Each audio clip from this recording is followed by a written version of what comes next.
My father's hand connected with my face in front of 200 guests. The sound echoed through the ballroom like a gunshot. My sister Victoria screamed, "Get out!" and her voice carried the triumph of someone who had been waiting years for this moment. My mother turned away. She didn't gasp, didn't intervene, just turned her back like she had done my entire life. I didn't cry. I didn't beg. I touched my lip where I tasted copper, and I looked at every single one of them. Then I walked out of that birthday party with my head held high and blood on my chin. The next morning I signed a check for $100 million to purchase 2 private mansions on Nujuma Island in the Red Sea. Paid in full. They still don't know who I really am. They still think I'm the broken girl who disappeared 10 years ago, the troubled daughter who blamed herself for her brother's death. But Daniel didn't die the way they think he did. And I have spent a decade becoming someone they never imagined I could be. Someone with the power to destroy everything they built on his grave. They called me the ghost, the forgotten one, the girl who lived in the basement. But ghosts have a way of coming back. And when they do, the living should be afraid.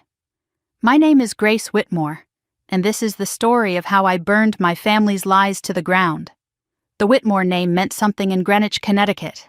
3 generations of real estate empire, country club memberships and charity galas and photographs in society pages. My father, Richard Whitmore, built his identity on that name: CEO, philanthropist, pillar of the community. The kind of man who shook hands with governors and senators in our living room while his youngest daughter listened from a basement apartment he pretended didn't exist. Our estate sat on 12 acres of manicured perfection. Colonial architecture, circular driveway, gardens that were photographed for magazines.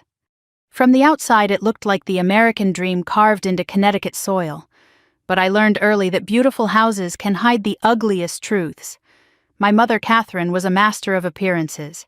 Charity board member, garden club president.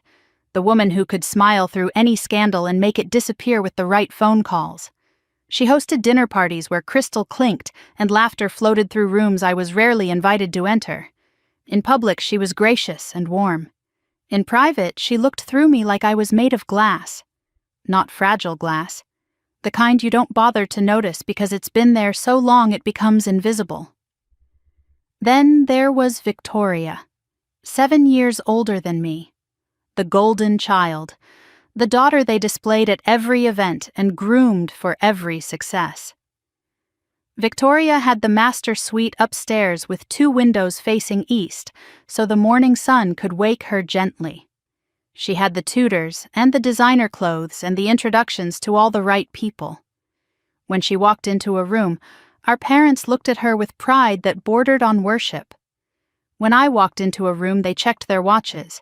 They stopped saying my name at dinner after Daniel's funeral. I became her or she or sometimes just silence where my name used to be, like even the sound of it was too much effort to produce. I lived in the basement apartment from the time I was 6 years old. My parents called it cozy, said I was lucky to have my own space. But it was a converted storage room with 1 small window at ground level where I could see feet walking past but never faces. The ceiling pipes clanked at night like something trapped and screaming. The walls held dampness no matter the season. And every night I could hear my family living their lives above me. Victoria's music, my parents' dinner parties, laughter that never included me. "You're the strong one, Grace." That's what they told me whenever I asked for anything. When I wanted to trade rooms with Victoria, my father looked up from his newspaper and said, "Your sister's room has stairs, and you want her falling and breaking something." When I got straight A's, my mother nodded and said, "Well, of course you did." When I won the science fair, she forgot to come. Victoria had a hair appointment. Strong meant convenient to ignore. Strong meant doesn't need comfort. Strong meant we can put her in the basement and pretend she wanted to be there. But there was one person who saw me. Daniel. My brother was 11 years older than me, already in college when I was learning to read. But he came home on weekends just to check on me. He was the only one who knocked on my basement door. The only one who said my name like it mattered. Daniel would bring me books from his college library and teach me chess on the cold basement floor. He called me Little Architect because I loved building things with blocks. He snuck me food when I was sent to bed without dinner, which happened more often than anyone would admit.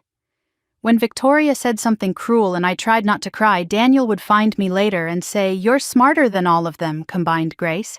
"One day they'll see it." I held on to those words like oxygen. Daniel was supposed to inherit everything. He was being groomed as the future of Whitmore real estate, the golden son even more beloved than the golden daughter. But Daniel wasn't like them. He had a conscience. He asked questions they didn't want answered, and he protected me in ways that made our parents uncomfortable.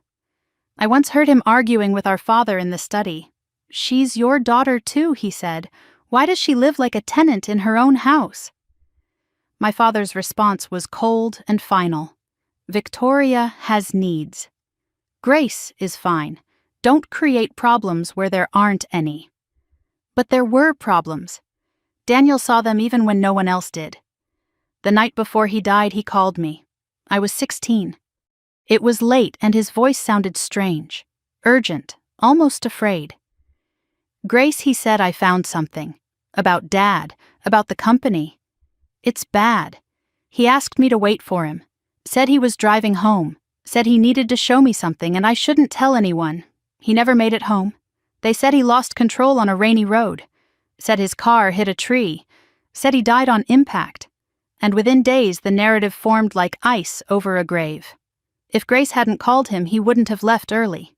She distracted him. She's probably the reason he crashed. My mother said the words that would haunt me for the next decade. "It should have been you in that car, Grace, not him." I tried to tell them about the phone call, about what Daniel said he'd found, but no one listened. They were too busy burying their golden son and blaming their invisible daughter. 3 months after Daniel's funeral, my grandmother Eleanor came to see me in the basement.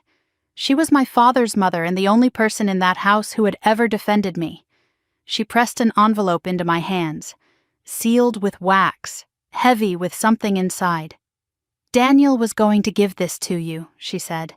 "He told me the night before he died. Now I'm keeping his promise." Her eyes were fierce and knowing, like she could see everything that was coming. "Not yet," she whispered. "When you're ready. When you're strong enough to burn it all down." I was 17 when I finally opened that box in Geneva. Inside were 3 things: $47 million in bearer bonds, a police report stamped sealed with findings that made my hands shake, and a handwritten note from Daniel dated the day before he died. What I read in that note changed everything. It proved that my brother's death wasn't an accident. It was murder, and someone in my family knew exactly what happened. The basement apartment became my world when I was 6 years old. My parents said Victoria needed more space for her things. They said I was flexible. They said I would love having my own little corner of the house. What they meant was that I was easy to move, easy to relocate, easy to forget about once the door closed behind me. The room had been a storage space before they cleared it out and tossed a mattress inside. One small window sat at ground level where I could watch feet walk past but never see faces. The ceiling pipes clanked and groaned at night like something alive and suffering. In winter they screamed. In summer they sweated rust onto the concrete floor. The walls held dampness that never fully dried no matter how many times I wiped them down. The smell was always the same: old books, mildew, laundry detergent drifting from the utility room next door. I had a single bed pushed against the wall, a desk from a garage sale with one leg shorter than the others so it wobbled when I wrote, a lamp that flickered during thunderstorms. These were my possessions. These were the boundaries of my childhood. But the worst part wasn't the room itself. The worst part was the ceiling. I learned to read that ceiling like a map. I knew exactly where each family member walked. Victoria's room was directly above mine, and every night I heard her footsteps, her music playing, her friends laughing during sleepovers I was never invited to attend. I would lie in bed and press my palm against the cold concrete above me, feeling for vibrations, listening for some sign that someone up there remembered I existed. Most nights there was nothing but silence where my name should have been. I learned to measure my worth by that silence. by the footsteps that never paused at the basement door, by the voices that never called down the stairs. They called me the strong one. I heard it so many times it became a brand burned into my identity. "You're the strong one, Grace," said like a compliment, wielded like a weapon. I first heard it when I was 8 and fell off my bicycle, scraped both knees bloody on the driveway gravel. I didn't cry because I had already learned that crying got me nothing but impatience. My mother glanced at the blood and handed me a bandage. "You're the strong one," she said. "You'll be fine." A week earlier, Victoria had scraped her knee. She got ice cream, a new dress, a day off from school. I got a bandage and the expectation to move on. Strong meant I didn't need comfort. Strong meant I could handle disappointment. Strong meant no one had to feel guilty about forgetting me. Strong meant convenient. Strong meant invisible. My mother forgot to pick me up from school once. I was 10 years old. I sat on the bench outside for 3 hours watching every other child get collected by parents who remembered they existed. When I finally walked home, my feet aching and my stomach empty, I found her in the living room braiding Victoria's hair. "Oh," she said without looking up. "I thought your father was getting you." He hadn't. No one had. No one had thought about me at all. I learned to ask for nothing and expect less. I learned that Victoria's tears were currency that could purchase anything while my silence was simply expected payment. By the time I was 12, I had perfected the art of disappearing in plain sight. I could sit at the dinner table and not be spoken to for an entire meal. I could walk through the living room and not be acknowledged. I became a ghost in my own home long before anyone thought to call me that. But Daniel saw me. Daniel always saw me. He was 11 years older and already at college when I was still learning to tie my shoes. But he came home on weekends. Not for our parents, not for Victoria. For me. He was the only person who ever knocked on my basement door. The only one who walked down those stairs without being forced. He brought me books from his university library. Novels and science texts and poetry collections that smelled like dust and possibility. He taught me chess on the cold concrete floor, sitting cross-legged across from me like we had all the time in the world. He called me Little Architect because I loved building things with blocks and cardboard and whatever scraps I could find in the basement storage. When our parents forgot to save me dinner, Daniel would appear with a plate wrapped in foil. Still warm, always with extra helpings of whatever I liked best. Daniel once told me the basement isn't where you belong, Grace. It's where they put you so they don't have to see what they're doing. I was 12. I didn't fully understand. But I memorized every word. I kept them locked in my chest like a treasure I could take out and examine when the loneliness got too heavy to carry alone. He fought for me in ways that made our parents uncomfortable. I heard him arguing with our father once. "She's your daughter too," he said. His voice sharp with frustration. "Why does she live like a tenant in her own house?" My father's response was ice. "Victoria has needs. Grace is fine. Don't create problems, Daniel." That was always their answer. Don't create problems. As if my existence was a problem. As if wanting to be loved was causing trouble. Daniel promised me things would change. When I take over the company, he said everything will be different. "You're smarter than all of them, Grace. One day they'll see it. One day I'll make sure they see it." I believed him. I had to believe someone. Victoria made sure I knew my place. In public she was perfect. Charming smile, gracious manners. The daughter everyone admired. But when the adults weren't watching, she showed me exactly what she thought of the basement girl. She called me names that still echo in the quietest hours. "You smell like the basement. Mom only keeps you because it would look bad to send you away. Daniel feels sorry for you, and that's not the same as love." Small cruelties delivered with surgical precision. She hid my homework so I would get in trouble. Accidentally spilled juice on my only nice dress the morning of school picture day. Told her friends I was the help when they asked who I was. On my 13th birthday there was no party, no cake, just a card left on the kitchen counter with my name spelled wrong. That same week Victoria turned 20 and our parents threw her a celebration with 200 guests. I was told to stay in the basement. It's not appropriate for children, they said. I heard the music and laughter all night. Every note a reminder of where I belonged. Daniel found me at midnight. I was sitting on the basement stairs crying into my hands. He sat beside me and pulled a slice of cake from his jacket pocket, wrapped in a napkin, smuggled just for me. "Happy birthday, little architect," he whispered. "Don't let them make you small. You're going to be bigger than all of this someday." Victoria gave me a gift that year. I unwrapped it at the dinner table with everyone watching. Inside was an empty box. "Oops," she said, hand over her mouth, eyes sparkling with cruelty dressed as accident. Must have forgotten to put something in it. Everyone laughed. My mother, my father, even the housekeeper smiled. I smiled too. I had learned by then that crying only made it worse. Then came the night that changed everything.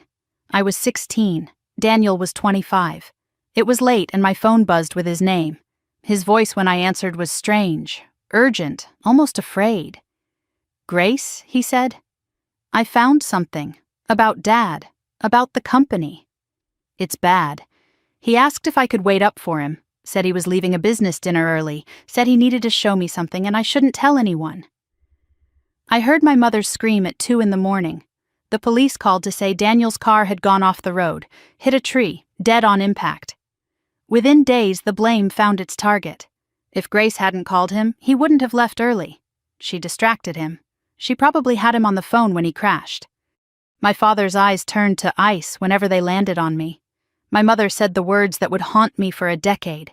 "It should have been you in that car, not him." I tried to tell them about Daniel's call, about the fear in his voice, about what he said he'd found. No one listened.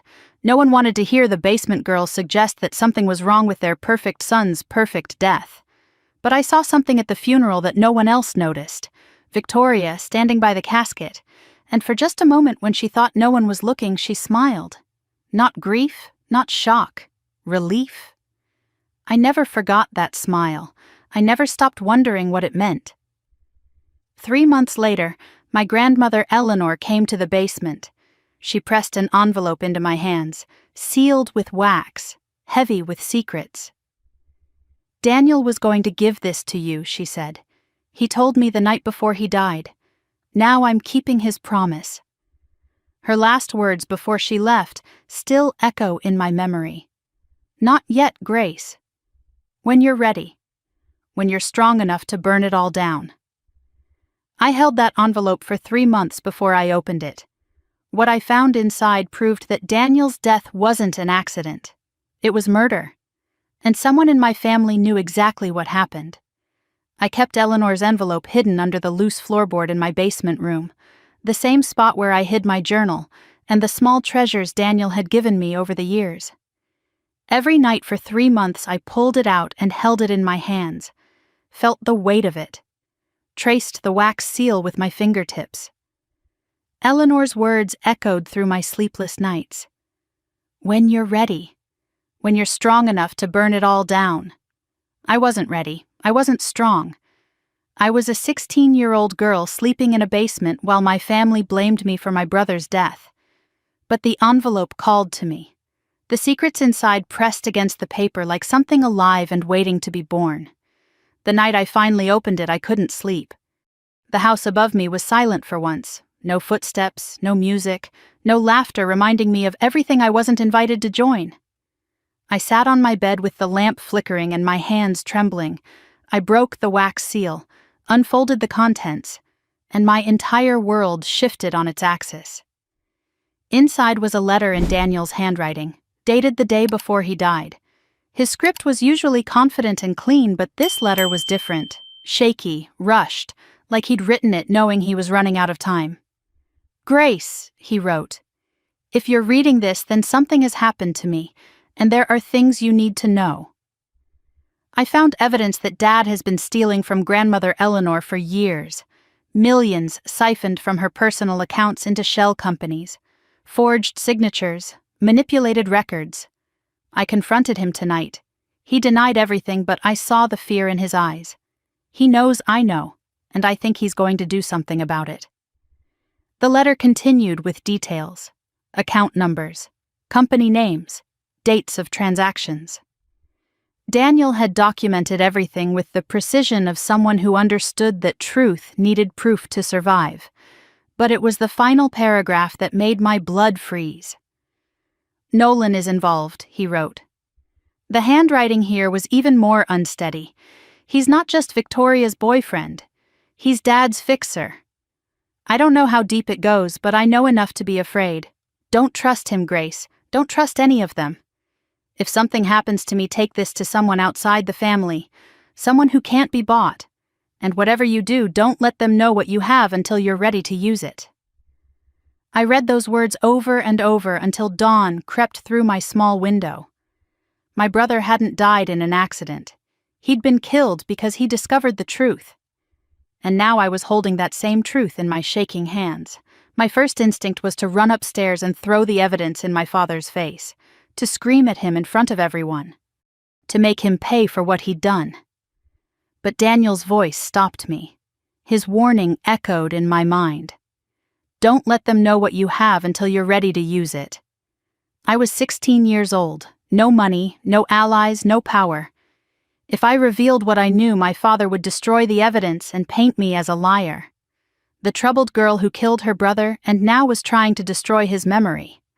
No one would believe the basement ghost over the family patriarch. So I made my first strategic decision. Stay silent. Gather more. Wait. I hid the documents back under the floorboard. I went to dinner that night and sat across from my father and didn't flinch. He asked Victoria about her classes. He didn't look at me once. I thought you killed your son to protect your secrets and you don't even know that I know. I smiled and passed the salt. The war had begun, but I was the only one who knew we were fighting. Eleanor grew weaker in the months after she gave me the envelope. Cancer, they said. But she had been fighting it for years, and something in her seemed to surrender after Daniel's death. Like losing her grandson had stolen whatever strength she had left. I visited her every day after school, sat beside her bed and held her papery hand and listened to her stories about the family. Your father wasn't always this way, she told me. Money changed him. Power corrupted him. But you, Grace, you're different. You see things clearly. That's your weapon. Don't let anger make you stupid. Be smart, be patient, be devastating. She made me promise to wait, to build something of my own before I tried to tear down what they had built. She told me there was more waiting for me, more than the documents Daniel had left, more than I could imagine. Eleanor died 6 months after Daniel. I was holding her hand when she took her last breath. Her final words were a whisper meant only for me. Geneva. The box. Everything you need. The funeral was grand and performative. My father gave a speech about what a remarkable woman she was. I sat in the back row, invisible as always, and thought about all the ways he had stolen from her while she was alive. The hypocrisy was so thick I could taste it. 1 week after we buried Eleanor, a lawyer called me on a phone she had given me months before. A burner phone. Untraceable. His voice was calm and professional with a Swiss accent that made every word sound like a secret. Miss Whitmore, he said, your grandmother has left you her personal fortune. $47 million held in accounts your family has no knowledge of. She was very specific about the arrangements. You are the sole beneficiary. You must claim it in person when you turn 18. I was 17 years old, sitting in a basement room that smelled like mildew. And I had just learned I was secretly richer than my father. The months that followed taught me to wear masks. I performed the role of the guilty daughter, the troubled girl, the one everyone blamed and no one noticed. Meanwhile, I watched and listened and documented everything. I learned the rhythms of my father's lies, the patterns of Victoria's cruelty, the architecture of a family built on secrets and silence. Then Nolan Brooks entered our lives, and everything became more dangerous. He was the son of my father's biggest business partner, handsome in that polished prep school way, charming when he wanted to be. He started dating Victoria 6 months after Daniel's death, and the family welcomed him like a gift from the universe. The perfect match for the golden child, the merger of two powerful families. But something about Nolan made my skin crawl. He paid attention to me in ways that felt wrong, not romantic, something else, assessing, measuring, like he was trying to figure out how much I knew. He would find excuses to be near me at family dinners, ask questions about Daniel that seemed innocent but felt like traps. "You two were close, weren't you?" he said once. His eyes too focused, his smile too careful. He talked about you a lot. I remembered Daniel's warning, "Nolan is Dad's fixer." I smiled and said nothing, and felt the danger radiating off him like heat. Victoria and Nolan announced their engagement 8 months after Daniel died. At the party, I stood in the corner watching everyone celebrate. Nolan caught my eye across the room and raised his glass. His smile said, "I know you're watching." His eyes said, "I'm watching you too." Victoria saw the exchange and her face hardened into something that would become permanent hatred. He cornered me in the kitchen later that night, stood too close, spoke too softly. "You're the quiet one," he said. "I've always found quiet people interesting. They notice things, they remember things." He paused and I felt his breath on my ear. "What do you remember about Daniel Grace?" I looked him directly in the eyes. "Nothing," I said. "I remember nothing at all." He smiled like he didn't believe me. He was right not to. I spent senior year planning my escape. Applied to colleges in secret without guidance or support from anyone. Boston University offered me a full scholarship, and I accepted without telling my family until the papers were signed. The night I announced it at dinner, my father barely looked up from his plate. "Boston," he said. "That's far." My mother nodded absently. "Well, I suppose you've always been independent." Victoria smiled her cruel smile. "Finally!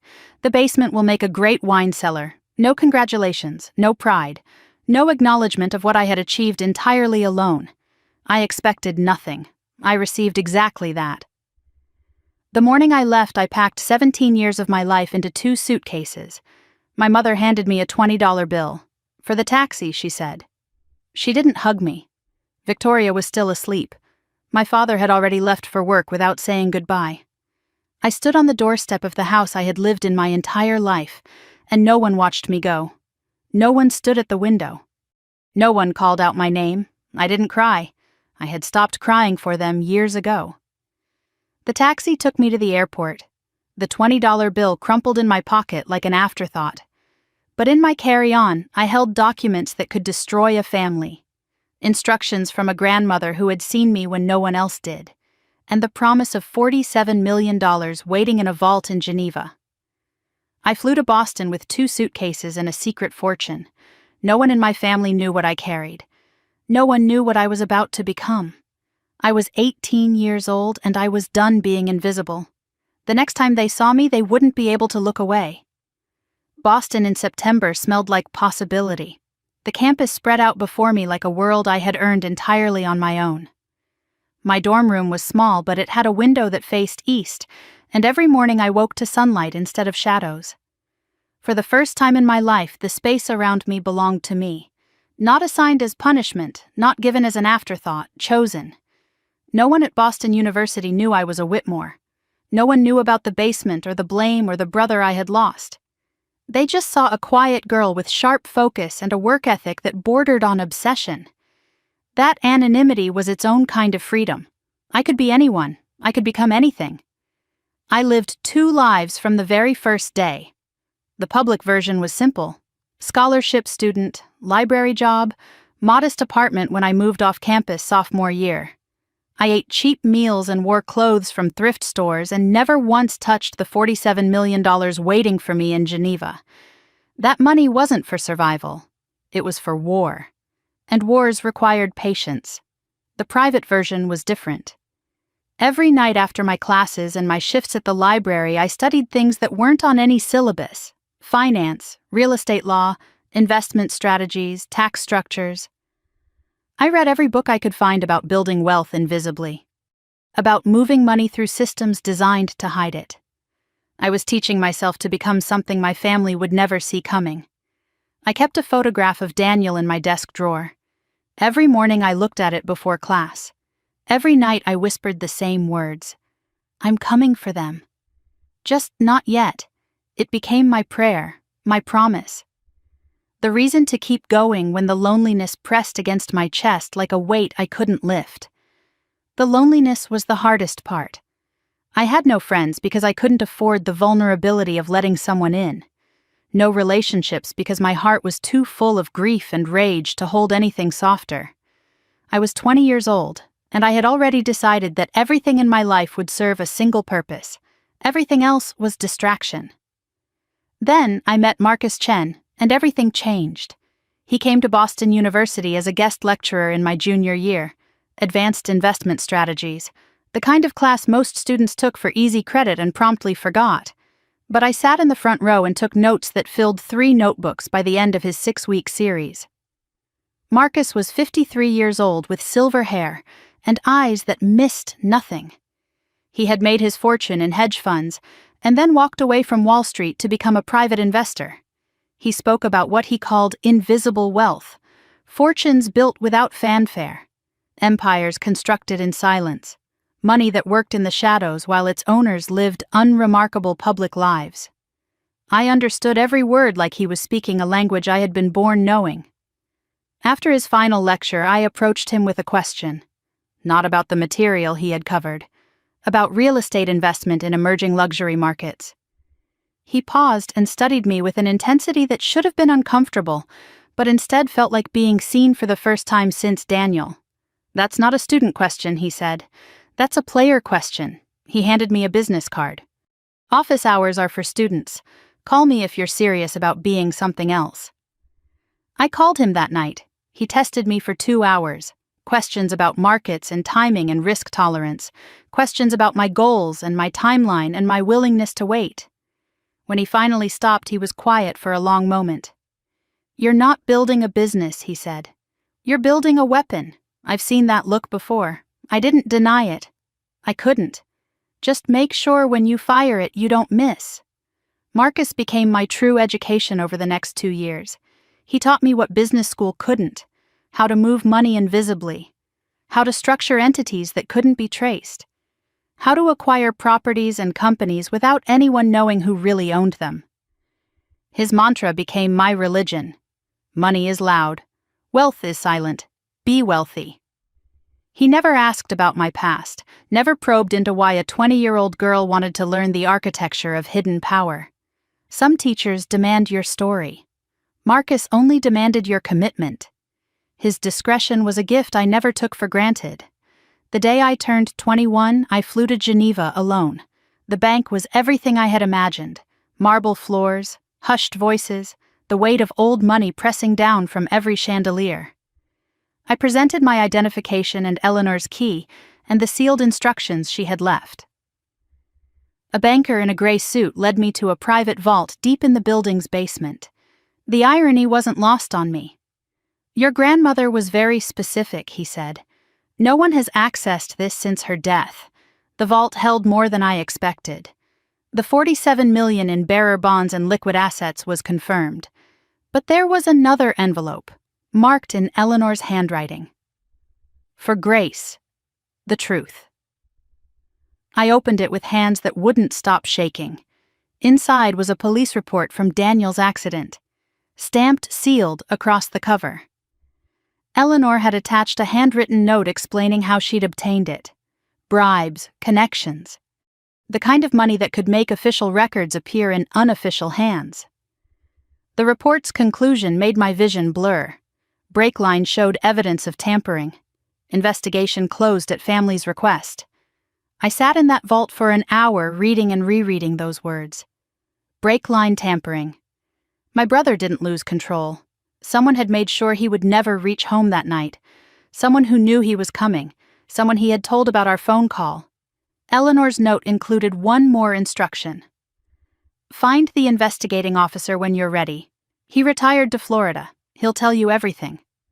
I wasn't ready. Not yet. But I would be.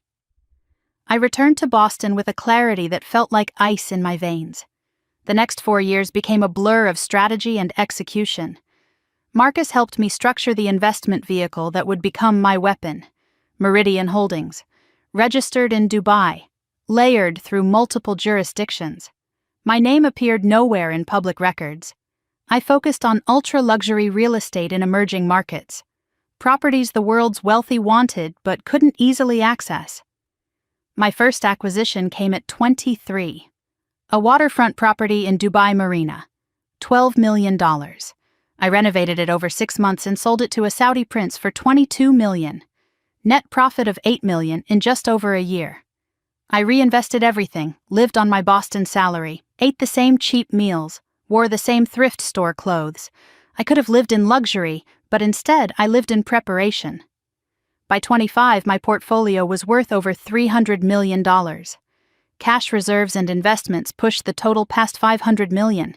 I had properties in Dubai and Abu Dhabi and Monaco and the Maldives, a network of contacts and influence that spanned continents. All of it invisible. All of it waiting. I watched Victoria's wedding livestream from my office in Dubai, 63 floors above the city in a penthouse I owned outright. She posted photographs of her nursery when she announced her pregnancy. I studied spreadsheets worth more than her husband's entire net worth. We were building different futures. She just didn't know we were competing. I monitored my family from a distance, hired intelligence gatherers to provide quarterly reports, watched the cracks forming in Whitmore real estate, SEC inquiries, whispered investigations, Richard's signature appearing on documents that shouldn't exist. The empire was eating itself and I hadn't lifted a finger. My mother sent me a letter when I was 26, the first real communication in years. Rambling, nostalgic, hints of regret without actual apology. "I think about you sometimes," she wrote. "I hope you're doing well. Maybe we could have lunch when you're back in Connecticut."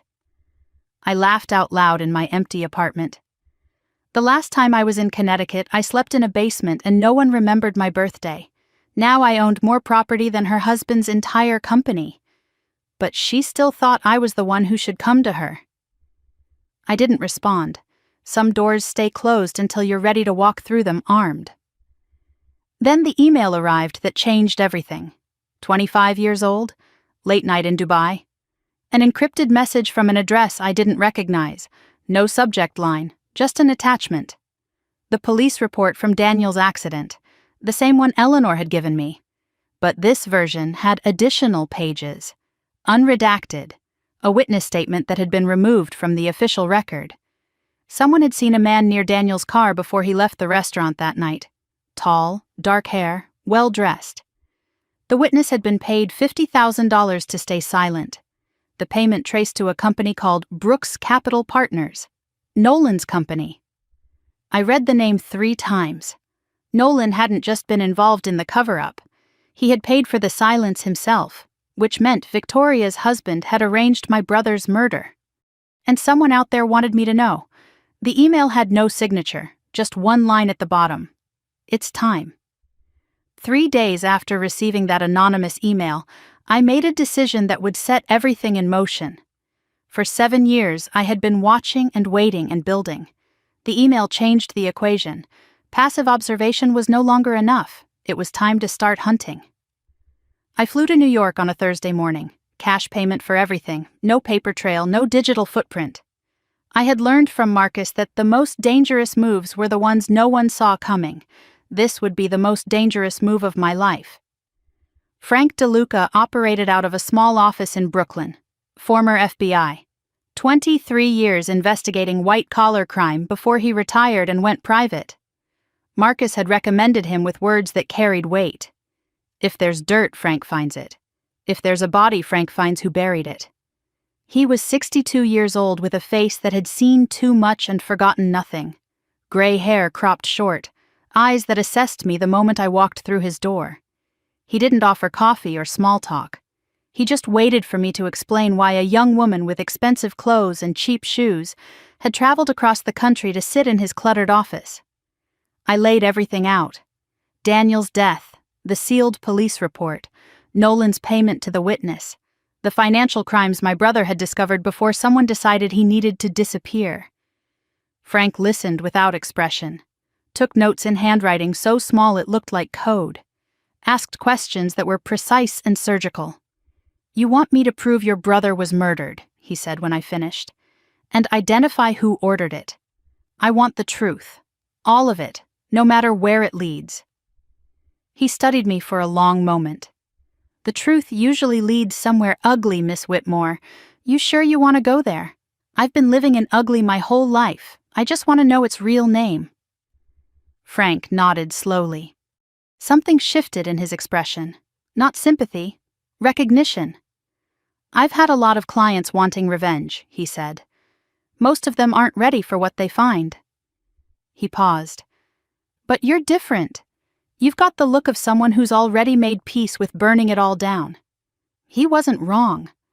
I had made that peace years ago in a basement room that smelled like mildew and forgotten children. 3 months later, Frank called me to a secure location in Manhattan, a hotel room with no windows and walls thick enough to swallow secrets. He had a file 3 inches thick and a face that told me the contents would change everything.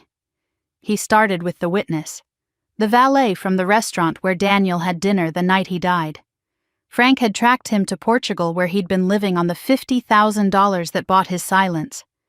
The man was still afraid after all these years, but 50,000 more, and the promise of anonymity loosened his tongue. He saw someone tampering with Daniel's car in the parking garage. Tall, dark hair, well-dressed. The description matched Nolan Brooks exactly. The valet was approached the next day, given cash, given a warning. "If you talk, you'll end up like him." Then Frank showed me the phone records, the timeline that proved everything. Daniel called me at 9:47 that night, told me he was coming home. At 10:03 he made another call, to our father. The call lasted 4 minutes, long enough for Daniel to tell Richard what he had discovered about the embezzlement, long enough to give his father one chance to do the right thing. Richard's response was not to confess. At 10:07 he called Nolan. Nolan left the restaurant at 10:09. 17 minutes before Daniel walked to his car. Enough time to reach the parking garage. Enough time to tamper with the brakes. And then the call that sealed it. Richard to Nolan at 11:42, after the accident was reported. The call lasted 8 seconds. Long enough for 2 words. "It's done." Frank's voice was flat as he delivered the verdict. "Your brother called your father to give him a chance to confess. Your father called his future son-in-law instead." I asked the only question that mattered. Did my father know what Nolan was going to do? Frank slid a document across the table, the phone records with timestamps highlighted. Richard called Nolan again after the accident, he said. 8 seconds. It's done. Your father didn't just cover up your brother's murder, he ordered it. I sat in that hotel room for a long time after Frank left. The evidence spread across the table like pieces of a puzzle I had been assembling my entire adult life. My father, the man who put me in a basement and blamed me for Daniel's death. He had ordered that death himself. The weeks that followed brought more revelations. I watched from Dubai as the Whitmore empire began to crack from the inside. The SEC launched a formal investigation into the company. Allegations of fraudulent accounting and embezzlement, and misrepresentation to investors.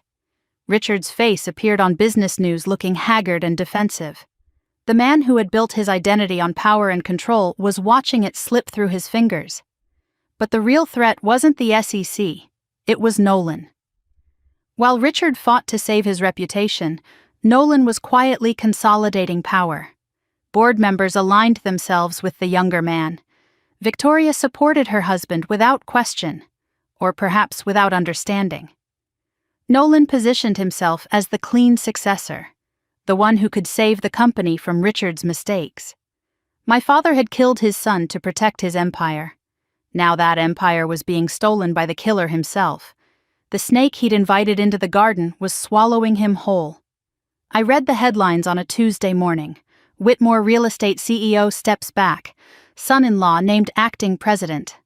My father had murdered his heir to keep his throne. Now he was losing it anyway to the man who had held the knife. Karma, I thought, has a sense of humor, but I wasn't laughing. I was taking notes. Then Marcus called with news that turned my satisfaction to ice. Someone's been asking questions about Meridian Holdings. His voice was tense in a way I had never heard before. Professional inquiries. Forensic accountant level. They're getting close, Grace. The Dubai real estate community was small at the top.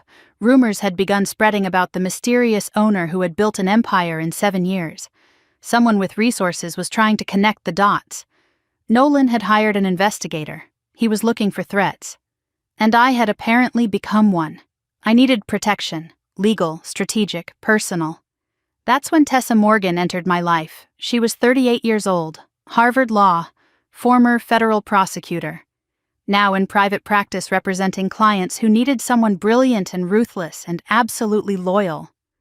We met in London on neutral ground. She reviewed my situation with eyes that missed nothing. "You've built something remarkable," she said. "But you're also sitting on a powder keg. One wrong move and Nolan finds you before you're ready." She became my shield, created additional layers of protection for Meridian Holdings, prepared contingency plans for every scenario. When you decide to move, she told me you need to move fast and move hard. No second chances. Then she slid a document across the table. Surveillance photographs. Me. Entering my Dubai building, at the Geneva Bank, having coffee with Marcus. Nolan's investigator took these last month. He doesn't know who you are yet. But he knows you exist. The clock is ticking, Grace. I looked at my own face in those photographs. The ghost was becoming visible. I needed to decide. Hide deeper or step into the light. The decision was made for me 2 weeks later. A birthday card arrived at my Boston post office box. My 27th birthday. The first acknowledgement from my mother in over a decade, handwritten in her careful script. "I think about you more than you know. I'm sorry for so many things. Maybe we could talk someday. No specifics, no confession. Just the fog of guilt, without the clarity of accountability." She wasn't sorry for what she had done. She was sorry for how it made her feel. I kept the card, not out of sentiment, out of evidence. Every crack in their armor was a potential entry point. Even my mother's guilt could be useful. Especially my mother's guilt. She knew things. She had stayed silent for 10 years. And silence, I had learned, was just another form of confession waiting to be extracted. 2 weeks after the birthday card, another envelope arrived. This one embossed and expensive. Victoria's 35th birthday celebration, black tie, Greenwich Estate, 200 guests. A handwritten note was tucked inside. "Grace, it's been too long. Mom has been asking about you. We'd love to have the whole family together for once. Let's put the past behind us. Victoria." I read it 3 times. Victoria didn't want reconciliation. Victoria wanted something. The timing was too perfect, right when Nolan was hunting for the Meridian owner, right when the family was cracking under pressure. This wasn't an invitation, it was reconnaissance. I called Tessa that night. "I'm going. You know it's a trap," she said. "I'm counting on it. Traps work both ways." I hung up the phone and looked out at the Dubai skyline, the empire I had built in silence waiting for this exact moment. Victoria thought she was summoning the basement ghost to humiliate her one more time. She didn't know she was inviting a hurricane. I had 2 weeks to prepare, 2 weeks to gather everything I needed, 2 weeks before I walked back into that house and showed them exactly who I had become. 14 days until Victoria's 35th birthday. I pinned the invitation to the wall of my Dubai penthouse and studied it every morning like a battle map. The embossed lettering, the elegant script, the casual cruelty of a sister who thought she was summoning a ghost to humiliate. She had no idea what was coming. I spent those 2 weeks preparing for war, not with weapons that drew blood, with weapons that drew truth. Frank's complete investigative file was copied and secured in 3 separate locations.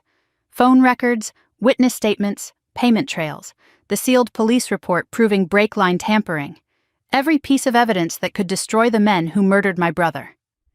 Tessa worked around the clock preparing legal documents, cease and desist letters, evidence packets formatted for authorities, emergency filings ready to submit at a moment's notice.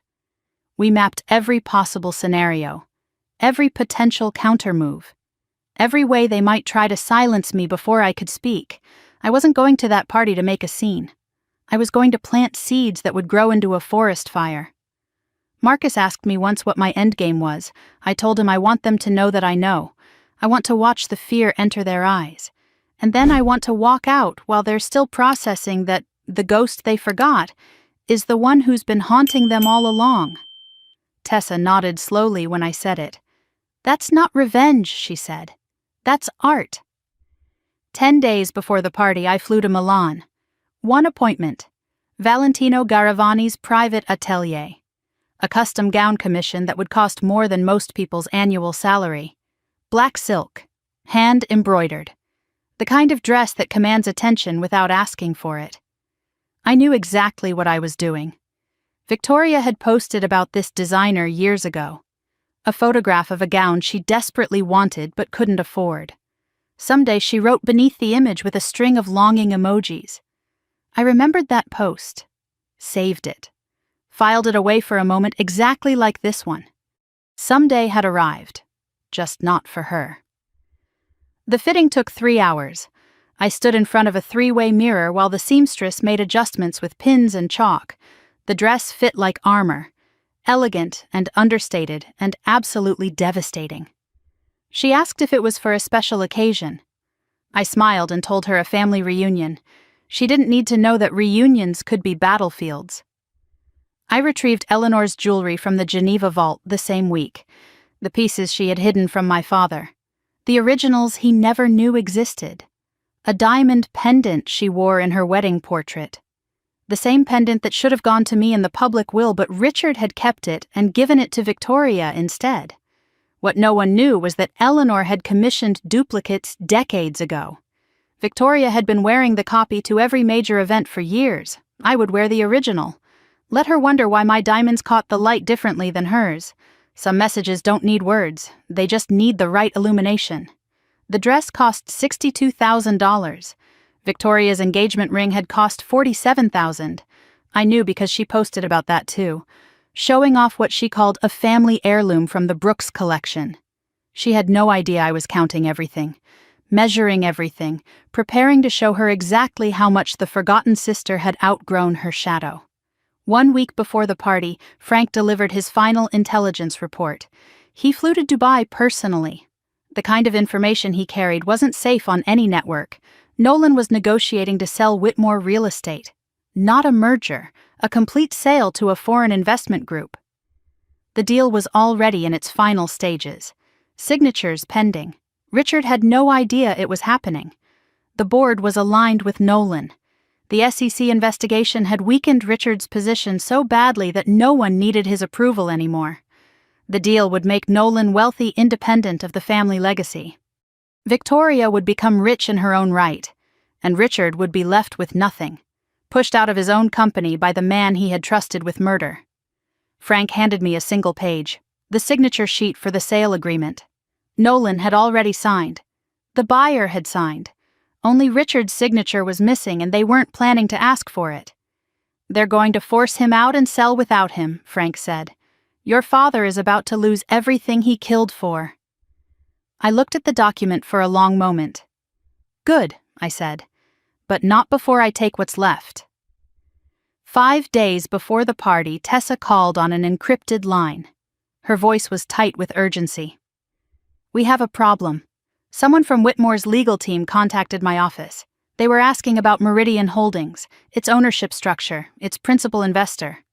Nolan's forensic accountant had traced a connection, not to me directly, but close. The inquiry mentioned a female principal, late 20s, American. They were looking at Dubai property records, Geneva banking connections. One more thread pulled and my identity would unravel. If they find you before the party, you lose the element of surprise, Tessa said. Then we need to make sure they don't find me for 5 more days. She deployed every shield we had prepared.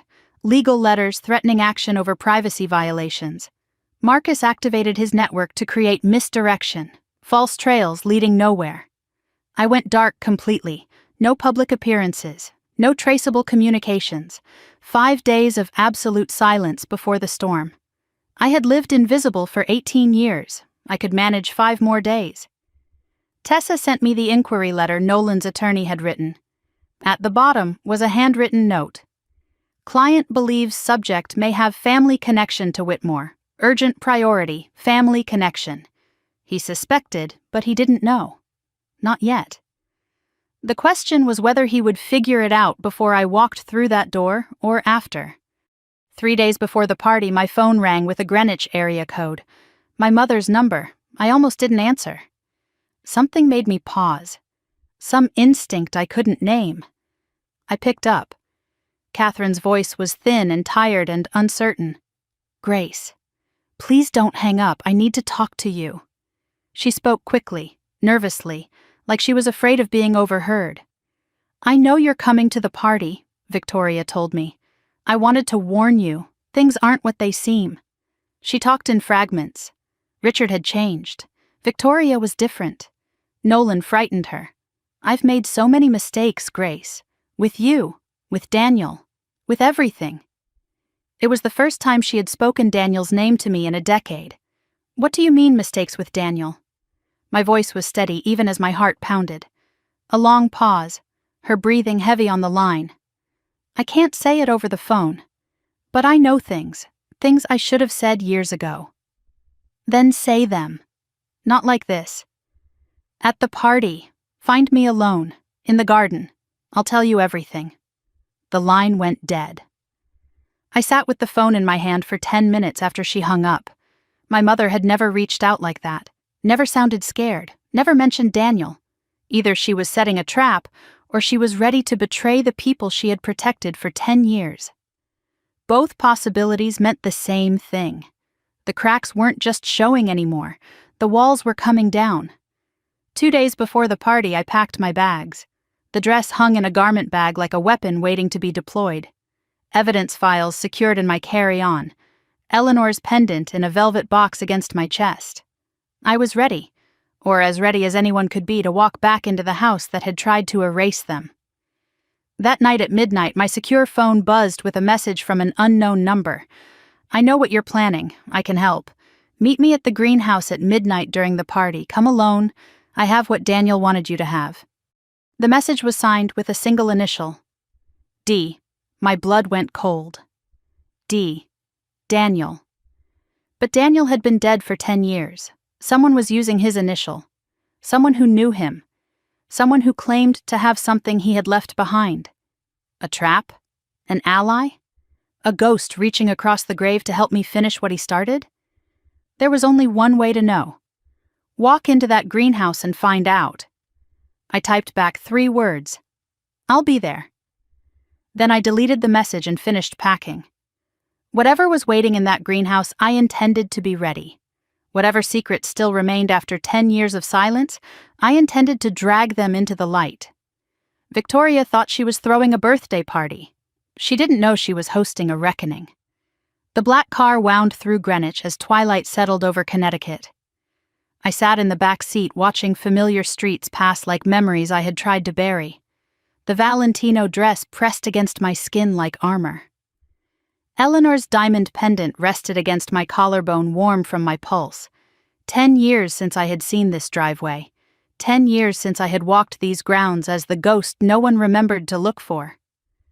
The estate appeared through the trees exactly as I remembered it. Every window glowing. Every inch of the grounds manicured to perfection. The colonial architecture that had once made me feel small now looked like a stage set waiting for its final act. Valet parking attendants in crisp uniforms. Catering trucks lined up like soldiers. A string quartet warming up somewhere inside. 200 guests expected tonight. Greenwich elite, business partners, society names that appeared in magazines and charity announcements. The same people who had attended events at this house my entire childhood without ever knowing a girl lived in the basement. The car stopped at the entrance. I took one breath, then another. Then I opened the door and stepped out into the night air. Photographers waited at the entrance. Victoria had hired press coverage for her 35th birthday. Of course she had. Everything about my sister required an audience. A flash went off as I approached the door. Then another. I didn't flinch, didn't smile, just walked toward the entrance like I owned the ground beneath my feet. The last time I walked through this door, I was 18 with 2 suitcases and a $20 bill. Now I was 27 with a fortune they couldn't imagine and evidence that could destroy them all. The valet asked for my name. I said it clearly. Grace Whitmore. Watching his face for recognition. There was none. They had forgotten me so completely they didn't even remember what forgetting looked like. The grand foyer opened before me, marble floors gleaming, crystal chandelier casting prismatic light across walls lined with paintings worth more than most houses. The smell of expensive perfume and fresh flowers and old money pretending it had always been there. Richard saw me first. My father stood near the bar with a drink in his hand and a smile frozen on his face from whatever conversation he had just abandoned. The smile died when our eyes met. Confusion flickered across his features. Then recognition. Then something that looked almost like fear. He had aged badly in 10 years. The SEC investigation had carved deep lines around his eyes. His hair was grayer, his shoulders hunched slightly like a man expecting a blow. He didn't approach me, just stared, like he was seeing a ghost he had worked very hard to bury. Catherine stood by the fireplace with champagne she wasn't drinking. When she saw me, her hand trembled so badly the glass nearly slipped from her fingers. She mouthed something I couldn't hear across the crowded room. "You came." But she didn't move toward me, didn't smile, didn't do anything except stand there with tears forming in eyes that had refused to look at me for a decade. The woman who told me it should have been you looked like she was seeing a judgment she had been dreading for years. Then Victoria made her entrance. She descended the main staircase in a white gown that probably cost what some people earned in a year. The birthday queen commanding attention from every corner of the room. Her eyes swept across the crowd, accepting adoration like oxygen. Then they found me. She froze for half a second, just long enough for me to see the shock register. Then the mask slid into place, bright smile, arms extended, voice carrying across the room like she was performing for the photographers. Grace, you actually came. Everyone, my little sister, finally decided to join us. The emphasis on little, diminishing me even as she embraced me. The hug was cold and performative, a show for the cameras. But when she pulled back, her eyes told a different story. Calculating, assessing, afraid of something she couldn't quite name. Her diamond necklace caught the light as she stepped away. I recognized it immediately. Grandmother Eleanor's pendant, the one that was supposed to be mine. The one Victoria had worn to every important event for years, believing it made her special. She didn't know she was wearing a copy. The real one was warm against my skin. Beautiful necklace, Victoria. I said it casually, like an observation, like nothing. Her hand flew to her throat. It was grandmother's. She said it defensively, like I had accused her of something. I know. I smiled. I know exactly what it's worth. Something flickered in her eyes. Uncertainty, the beginning of understanding that something was different. That the basement ghost had returned wearing armor she couldn't identify. Nolan appeared at her side before she could respond. Victoria's husband, Daniel's killer. The man who had smiled while threatening my brother's life and then made sure he never reached home. He looked exactly as I remembered. Polished, handsome in that calculated way. Eyes that assessed everything and everyone for advantage. When he saw me, those eyes lit with something that wasn't surprise, interest, appetite, like a predator who had finally cornered prey he had been hunting. Grace. He said my name like he was tasting it. What a wonderful surprise. His hand found my lower back as he leaned in to kiss my cheek. Too close, too familiar, too deliberate. You look expensive tonight. Did you finally find yourself a rich husband? I stepped back from his touch. Something like that. The party swirled around me for the next 2 hours. I moved through conversations like water through cracks, answering questions vaguely, watching everyone watching me. The whispers followed wherever I went. Is that the other daughter? Didn't she disappear years ago? I heard she lives overseas now. A woman I didn't recognize approached me near the bar, drunk on champagne and gossip. You must be the mysterious sister. Victoria talks about you sometimes, says you were always the difficult one." I took a sip of water. Did she? How interesting. What else did she say? The woman leaned closer. "That you blamed yourself for your brother's death. So sad. Survivor's guilt is terrible." I set down my glass carefully. That is sad. But survival isn't what I feel guilty about. Her smile faltered. She didn't understand. She would eventually. Everyone would. Nolan found me on the terrace just before midnight, away from the crowd, away from witnesses, the music muffled by distance and stone walls. "Let's take a walk," he said. "You and I should catch up." It wasn't a request.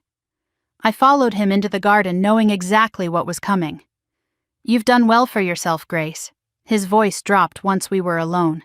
Dubai wasn't it. Real estate. The question wasn't innocent. He knew. "You've been looking into me.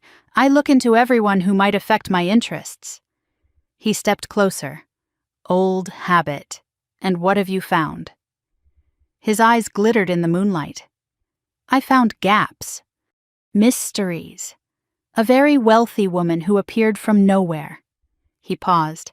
"I also found that you've been asking questions. About Daniel. About things that should stay buried. Should they?" His hand closed around my elbow. Not hard. Just enough to communicate threat. "Some graves are better left closed, Grace. For everyone's sake, including yours." I met his eyes without flinching. "Thank you for the advice. Here's some in return. Be careful which graves you try to keep closed. Some of them have a way of opening themselves." I pulled my arm free and walked back toward the house. I felt his eyes on me the entire way. Hunting, calculating, beginning to understand that the ghost he had dismissed for 10 years had become something much more dangerous. At 11:47, I slipped away from the party, through the garden, past the rose beds, to the greenhouse at the edge of the property where someone who signed their name with my dead brother's initial was waiting. The door creaked when I pushed it open. The smell of earth and growing things washed over me. Orchids lined the walls. Moonlight filtered through the glass panels. A man stood with his back to me. Silver hair. Familiar posture.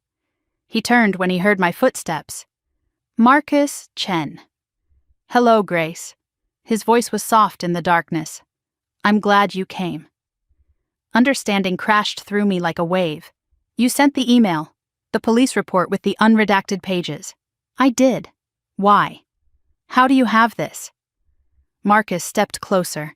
His face held old grief and old guilt and something that looked like relief. "Because Daniel was my friend. My business partner before you ever knew me. And the night before he died, he called me with instructions. If anything happens to me, find Grace. Give her everything. Help her become strong enough to finish what I started." He reached into his jacket and pulled out a small flash drive. "Daniel made this the night before he died. A video, his insurance policy, what's on it, his testimony. Everything he knew, names, dates, amounts." Marcus pressed the drive into my palm. And something else. A recording of Nolan admitting the plan. Daniel had the room bugged. Nolan didn't know. "It's all there, Grace." His voice confessing, your father's voice agreeing, everything you need to destroy them both. I stared at the small device in my hand. 10 years of waiting, 10 years of building, and now the weapon that could end everything they had stolen from me. "Why did you wait so long to give this to me?" "Because you weren't ready. You needed to be strong enough to survive what comes next." Daniel knew that. He made me promise to wait until you were. I closed my fingers around the flash drive. "I'm ready now." "Yes." Marcus nodded slowly. "I believe you are." I returned to the party at 12:23. The flash drive hidden in my clutch next to the small canister of pepper spray I carried everywhere. The party was reaching its peak, champagne flowing, music swelling, 200 people celebrating a woman who didn't deserve celebration. Victoria stood on the small stage near the band. Microphone in hand, glass raised. Everyone, may I have your attention?" The room quieted. 200 faces turned toward the birthday queen. I want to thank you all for being here. This has been such a special night. Her eyes swept the crowd and found me standing near the bar. Locked on. Something shifted in her expression. Triumph replacing performance. And now. She smiled that razor-thin smile I had known my entire life. I'd like to address someone who shouldn't be here. The room went still. Every eye followed her gaze to where I stood. Alone, illuminated, the ghost finally visible. My little sister Grace, who we haven't seen in 10 years, who left this family and never looked back. The crowd murmured. Victoria raised her glass higher. I think it's time everyone knew the truth about my sister, about what she did, about why she really left. I stood perfectly still. The flash drive warm against my hip, Daniel's voice waiting inside it. Victoria thought she was about to humiliate me in front of 200 people. She thought she was going to tell her version of the truth. I was about to show them the real one. 200 faces turned toward me. The silence spread through the ballroom like a held breath. Victoria stood on the stage in her white dress with the microphone in her hand and triumph in her eyes. She had waited 10 years for this moment, the moment she could destroy me in front of everyone who mattered. My sister left this family 10 years ago, right after our brother Daniel died. Victoria's voice carried perfectly. Practiced, polished, poisonous. What most of you don't know is why she left, why she ran. Murmurs rippled through the crowd. I felt the weight of their stares. Pity, judgment, curiosity. The narrative was being written in real time, and Victoria was holding the pen. Grace blamed herself for Daniel's death. She called him that night, distracted him, made him drive when he shouldn't have. Victoria dabbed at her eyes with a cocktail napkin. The performance was flawless. The guilt was too much for her. She couldn't face us. She couldn't face what she had done. Some guests nodded sympathetically, others whispered behind their hands. I stood perfectly still near the bar and let the words wash over me like waves against stone. I had heard these accusations for 10 years. They had lost their power to wound me. They had only strengthened my resolve. Victoria continued with the confidence of someone who believed she had already won. I've spent 10 years hoping my sister would heal, would come home, would find peace. Her voice cracked artfully, but instead she's been hiding, building some mysterious life overseas, never calling, never caring. Her smile sharpened into something cruel. So I have to ask Grace, why are you really here tonight? What do you want from us?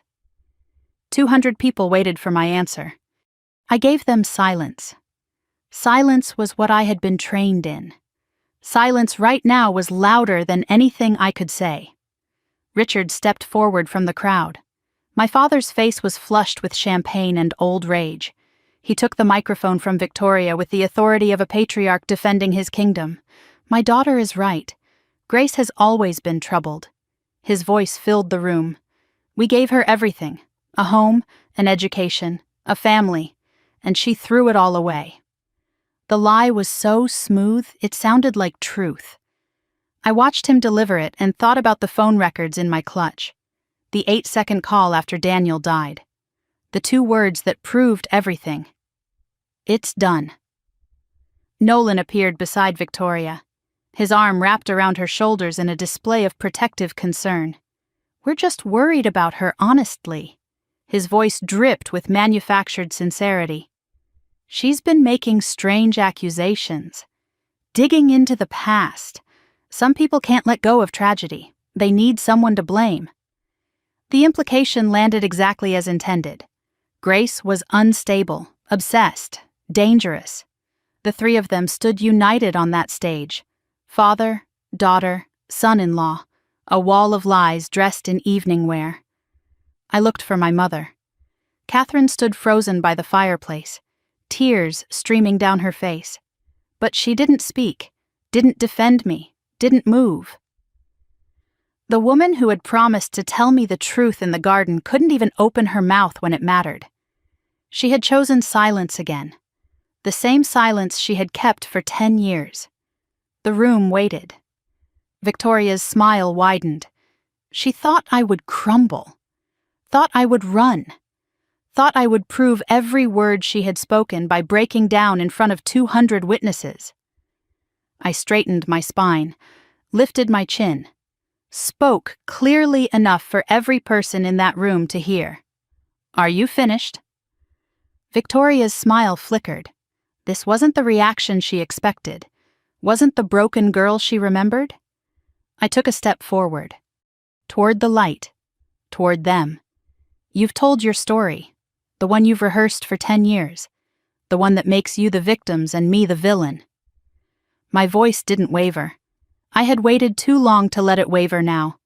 But stories have a way of changing when all the facts come out. Richard's face darkened. Fear flickered behind the rage. "What's that supposed to mean?" Victoria demanded an answer. "What are you talking about, Grace?" I looked at my father directly. The man who had put me in a basement. Blamed me for a murder he ordered. Stolen my childhood and my brother and my belief that families were supposed to protect each other. It means I know what really happened to Daniel. I know who was responsible. And soon everyone else will too. The room erupted in gasps. Whispers exploded like small fires spreading through dry grass. Richard's composure shattered. Whatever mask he had been wearing for 50 years cracked down the middle. He crossed the space between us in 3 strides. His hand connected with my face before I could react. The sound echoed through the ballroom like a gunshot. Sharp, brutal, unmistakable. My head turned with the force of the blow. I tasted copper where my teeth cut the inside of my cheek. The sting radiated across my skin like fire. And somewhere in the stunned silence a camera flash went off. Capturing the exact moment Richard Whitmore struck his daughter in front of 200 witnesses. I didn't fall, didn't cry, didn't raise my hand to my cheek. I straightened slowly, turned to face the room. Let them see the blood on my lip. Let them see the bruise already forming. Let them see exactly what kind of man my father really was. Victoria's triumph had curdled into horror, her mouth hung open. Her perfect birthday party had become a crime scene. Nolan's face was pale. His confident smile had vanished. Richard stood with his hand still raised and his chest heaving. The realization of what he had done spreading across his features like a stain. His palm connected with my cheek so hard I saw stars. The room gasped as one, a collective intake of breath that sounded like the ocean pulling back before a wave. I tasted blood. I felt the sting radiating across my face. And I thought perfect. The photographer had captured it. Richard Whitmore, patriarch and pillar of society, striking his daughter in front of 200 witnesses. He had just handed me a weapon more powerful than anything on that flash drive. His rage, his violence, his loss of control. For the first time in my life, my father had given me exactly what I needed. I touched my lip, looked at the blood on my fingertips. The room remained frozen, guests, family, staff, all waiting to see what the beaten daughter would do next. "I came here tonight to give you a chance." My voice was steady, my eyes were dry, to see if anything had changed. I looked at Richard, at Victoria, at Nolan, each in turn, measuring them, memorizing their faces. "It hasn't. You're exactly who you've always been." I picked up my clutch from the bar, walked toward the door. My heels clicked against the marble floor, the only sound in a room full of silent witnesses. At the threshold, I paused, turned back one final time. "I'll see you all very soon." "Sooner than you think." Victoria's voice cracked with desperation. "What does that mean?" "Grace, what are you going to do?" I didn't answer. I walked out into the Connecticut night with my head held high and blood still wet on my lip. Behind me the chaos erupted, voices raised, accusations flying, Richard being ushered away by men in suits. I heard none of it. The night air was cold and clean. The stars overhead were indifferent to the drama below, indifferent to the girl who had finally stopped being invisible. I sat in my car for exactly 7 minutes, Not crying, not shaking, counting the years I had waited, the nights I had planned, the evidence I had gathered, counting the seconds until I could begin. My phone buzzed. Tessa, I saw the photos. They're already online. Are you okay? I typed back. I'm perfect. It's time. Make the call. 3 dots appeared, then her response. Which call? I smiled. Tasted blood. All of them. The call connected. Tessa's voice was sharp with readiness. What do you need? Buy Nujuma. Both properties. Wire the funds tonight. A pause. That's 100 million, Grace. I know exactly what it is. The news will hit by morning. Everyone will know someone just made the biggest private real estate purchase of the year. That's the point. They'll figure out it's you, eventually. But by then it won't matter. By then I'll have released everything.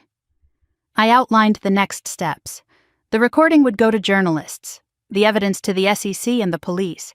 Tessa would prepare the legal filings. Frank would coordinate with his media contacts. Marcus would handle the business community. In 48 hours, my family's empire would be dust. And I would be standing on an island they couldn't afford to dream about. Are you sure about this? Tessa asked. Once this starts, there's no going back. Your family will be destroyed. I looked at my reflection in the rearview mirror. My cheek was already swelling. My lip was split. But my eyes were clear. Clearer than they had ever been. My family destroyed themselves 10 years ago when they chose money over their own son.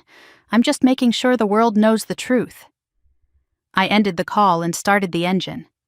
The Greenwich estate disappeared in my mirrors. The house where I had been forgotten. The family who had blamed me for a murder they committed. The sister who had smiled at my brother's funeral. I never looked back. The wire confirmation arrived at 6:47 in the morning. I stood at the floor-to-ceiling windows of a Manhattan hotel suite, watching the city wake up below.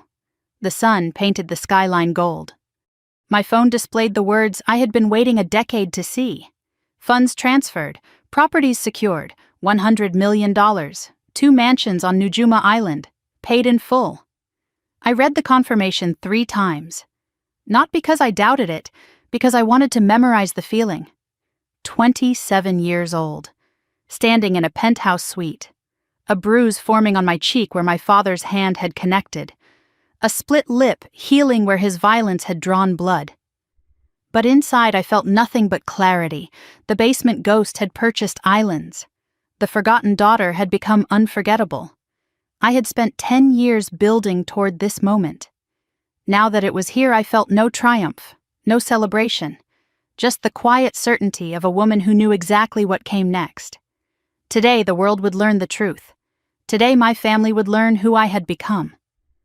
I looked at my reflection in the window. The Manhattan skyline ghosted through my face like a double exposure. The bruise on my cheek was purple and blue, a perfect handprint. I didn't cover it. Didn't want to. Every interview, every photograph, every appearance today would show what Richard Whitmore had done to his daughter. His violence would be my introduction. His mistake would be my megaphone. By 8 in the morning, the news alerts flooded my phone like a breaking dam. Whitmore family scandal. Father assaults daughter at birthday gala. The headline appeared on every news site I checked. The photograph of Richard slapping me had gone viral overnight. Twitter, Instagram, news networks, morning shows. Everyone was talking about the moment a patriarch lost control in front of 200 witnesses. The comments poured in faster than anyone could read them. That poor woman who hits their own daughter. The Whitmores are monsters. The narrative Victoria had crafted for a decade was crumbling in hours. I wasn't the troubled runaway anymore. I was the victim of an abusive family.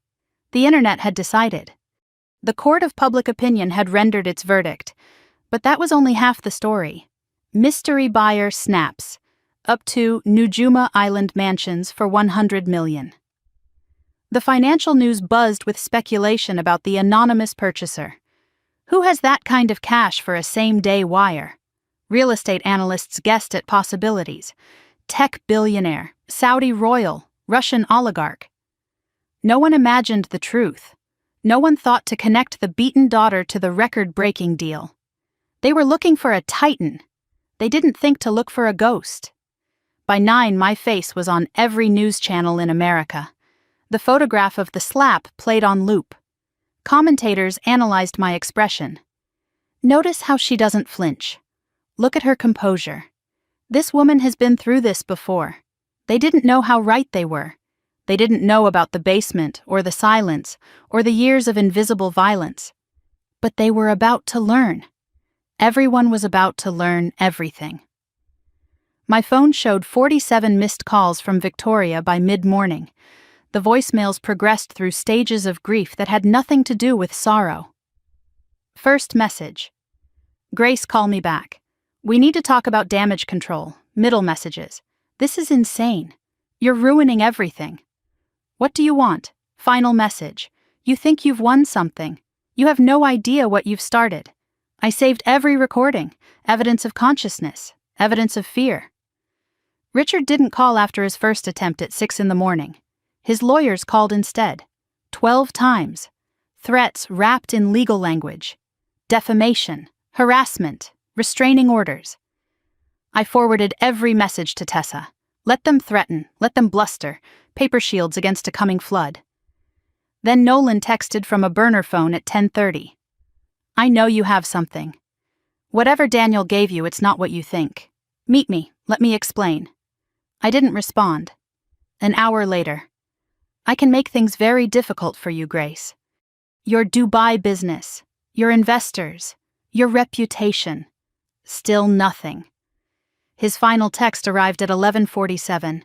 I'm begging you, think about Victoria, think about your mother. If you release whatever you have, you won't just destroy me and your father, you'll destroy them too. I read it twice. He was right.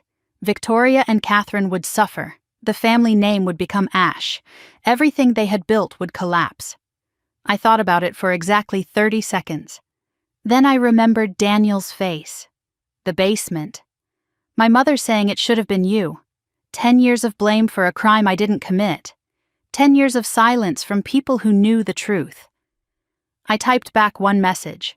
I've thought about them for 10 years. It's time someone thought about Daniel. Then I blocked the number. Tessa arrived at 11 with 2 leather briefcases and the expression of someone preparing for war. Everything's ready, she said. Are you sure you want to do this? I've been sure for 10 years. The email was composed with surgical precision, every piece of evidence attached in proper order. Daniel's original letter exposing the embezzlement, financial documents proving Richard's fraud, the sealed police report showing brake line tampering, witness statements about Nolan at the car, phone records tracing the conspiracy, Frank's complete investigative report connecting every thread.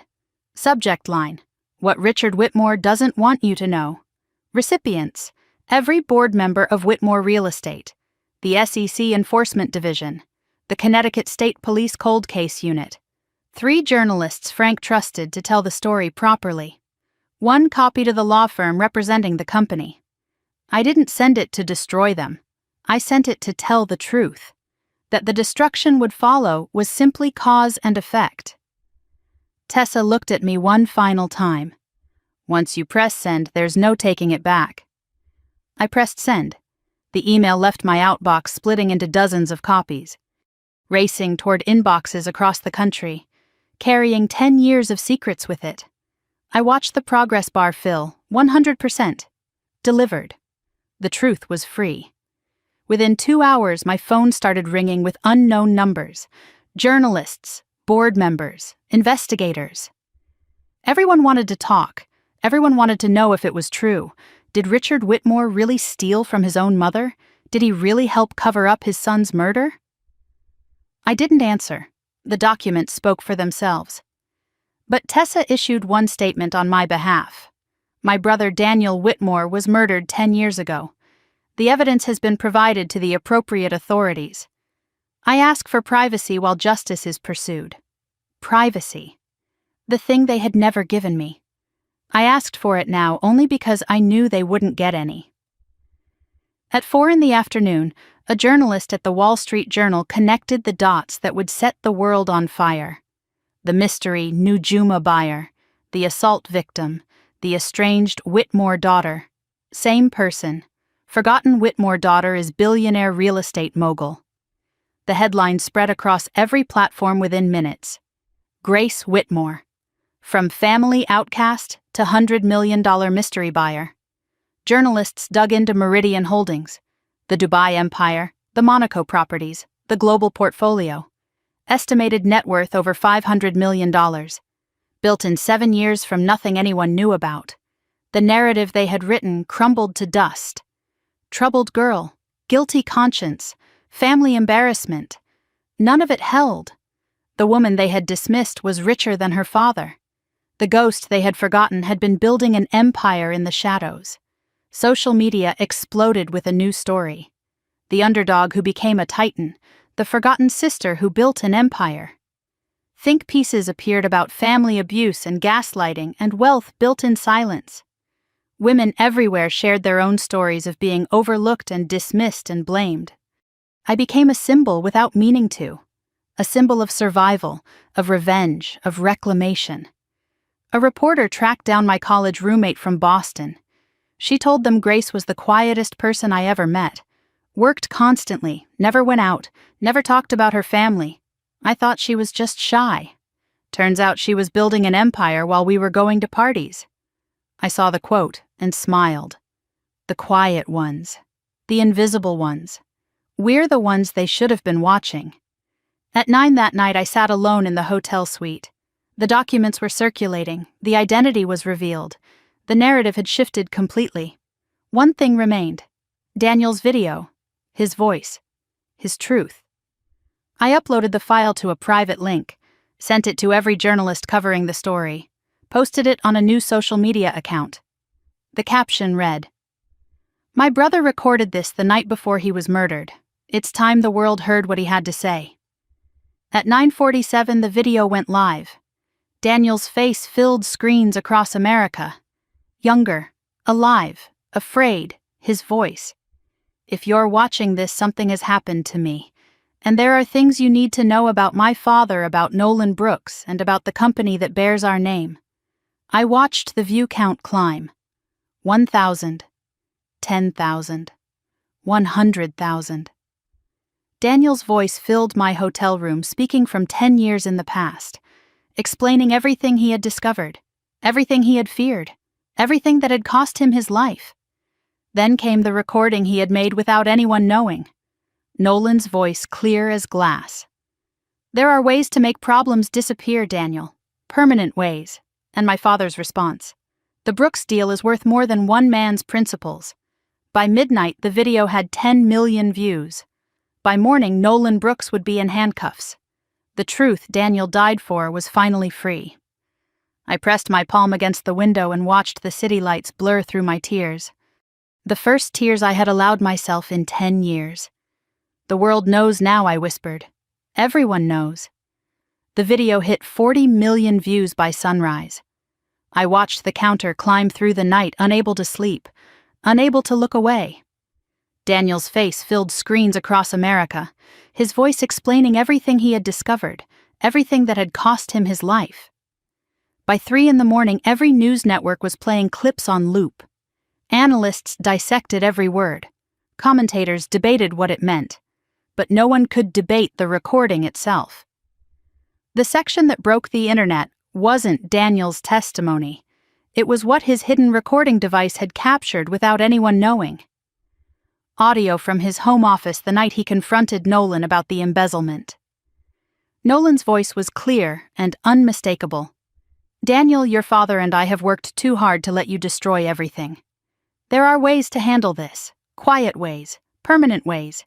Daniel's response, "Are you threatening me?" Nolan again, "I'm offering you a choice. Walk away from what you found, or don't walk away at all." The words hung in the air like smoke from a fire that had been burning for 10 years. But the recording continued, and what came next destroyed everything my family had built. Richard's voice entered the conversation. My father, the patriarch, the pillar of Greenwich society. "Nolan's right, Daniel. This is bigger than your conscience. The Brooks deal is worth more than one man's principles." Daniel's voice cracked with disbelief. "One man, I'm your son." Richard's response was cold and final. "Then act like it.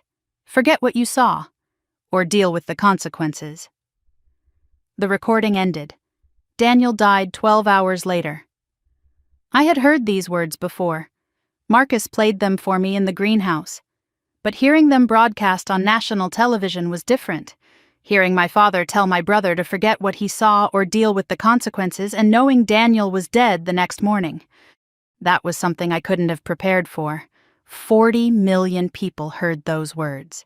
40 million people now knew what kind of man Richard Whitmore really was. At 7 a.m. on day 2, my phone rang. Tessa's voice was sharp with urgency. "Turn on the news. Now." I switched to CNN. Live footage from Greenwich, police cars outside Victoria's home, officers at the door, and then the image that would define everything that followed. Nolan Brooks being led out in handcuffs. He was wearing yesterday's clothes, unshaven, exhausted. The confident predator who had threatened me on the terrace 2 nights ago looked like a man who had finally run out of places to hide. Photographers swarmed, cameras flashed. The perp walk played out on live television for the entire world to witness. The charges scrolled across the bottom of the screen. First-degree murder, conspiracy to commit murder, obstruction of justice, witness tampering, additional financial crimes pending, bail denied due to flight risk and substantial resources. I watched him duck into the police car. The same confident smile from their engagement party was gone. In its place was the face of a man who had finally understood that some graves won't stay closed no matter how much money you throw at them. Victoria was visible in the doorway as police led her husband away. She stood frozen with her hand over her mouth, watching the father of her children being arrested for murdering her brother. I wondered what she was feeling: betrayal, shock, or something darker. The realization that she had slept beside a killer for 10 years, worn his ring, carried his name, built a life on a foundation of bones. The cameras caught her face. I saved that image, not out of cruelty, out of record. I was done letting this family rewrite history. By noon, the SEC announced a formal investigation into Whitmore real estate. All assets frozen pending review. The board of directors called an emergency meeting. Richard's lawyer released a statement claiming full cooperation and maintained innocence. No one believed it. The recording was too clear, the evidence too overwhelming. At 4 p.m, Richard Whitmore resigned as CEO. Not voluntarily. The board forced him out. The company he had killed his son to protect was stripping his name from the door. The press conference was carried live on every network. Richard looked like he had aged 10 years in 2 days, gray, hollow, broken. A reporter caught him leaving through a side exit after the announcement. "Mr. Whitmore, did you help plan your son's murder?" Richard's face contorted with rage and shame and terror, all fighting for control. He shoved the microphone away. "I loved my son," he said. But his voice cracked on the word loved, past tense. He had been using past tense for Daniel for 10 years. The world heard it now. The world heard how easily he had let his son become history. I watched from a coffee shop 3 blocks away, the live stream playing on my phone. When the reporter said 25 years to life, I felt something unexpected. Grief. Not for the man he was. For the man he could have been. For the father who might have loved me if he hadn't loved money more. I closed the app and finished my coffee. Some funerals happen while people are still alive. I had just attended my father's. On day 3, Victoria found me. I had moved to a different hotel for security reasons, changed locations every 12 hours, but somehow she tracked me down. The knock came at 10 a.m.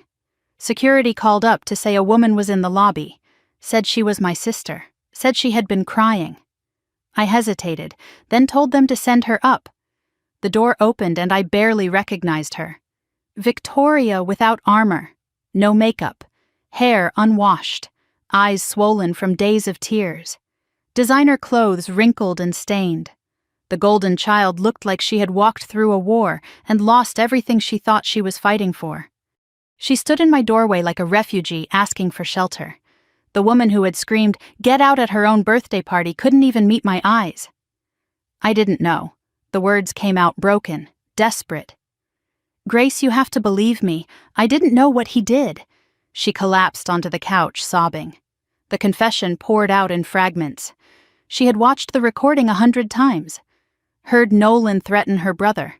Heard her father agree. I married him. I had children with him. I wore his ring while Daniel was rotting in the ground because of him. I sat across from her and listened. Didn't comfort. Didn't attack. Just let her empty herself of 10 years of poison she hadn't known she was carrying. When her sobs finally quieted, I spoke.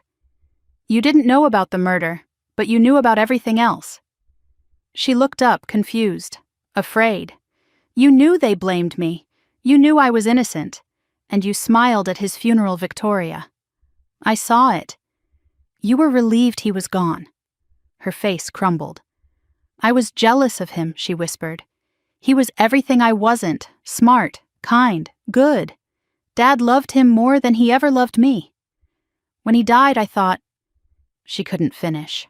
I finished for her. "You thought you'd finally matter." She nodded, tears streaming. "I didn't want him dead. I just wanted to stop being second. And then he was gone, and I got everything I wanted, and I've hated myself every single day since." I looked at my sister. The golden child, the favorite, the queen of every room. She had been drowning in guilt for 10 years, just like they had wanted me to drown. We had both been victims. We had just been given different cages. I leaned forward. "I'm not going to pretend the last 10 years didn't happen.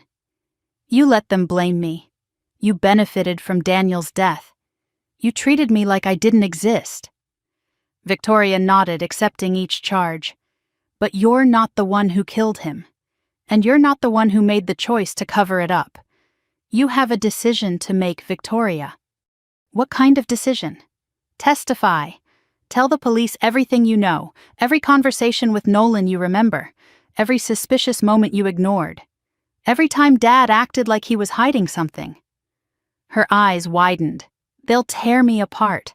The media, the prosecutors, everyone. Yes, they will. But you'll be telling the truth for the first time in your life." Victoria was silent for a long moment. Then she spoke. "I wore his grandmother's necklace to my wedding. The man who killed my brother put it around my neck." She stood up, wiped her eyes. "I'll testify. I'll tell them everything. It's the least I owe Daniel." I nodded. "It's a start." She paused at the door. "Do you think you can ever forgive me, Grace?" I considered the question carefully. Forgiveness isn't something you earn with one conversation. It's something you build with 100 choices. She nodded slowly. "Then I'll start making better choices." She left. I sat alone in the quiet room thinking about cages and sisters and all the different ways a family can destroy itself. Victoria had been given everything and been empty. I had been given nothing and built an empire.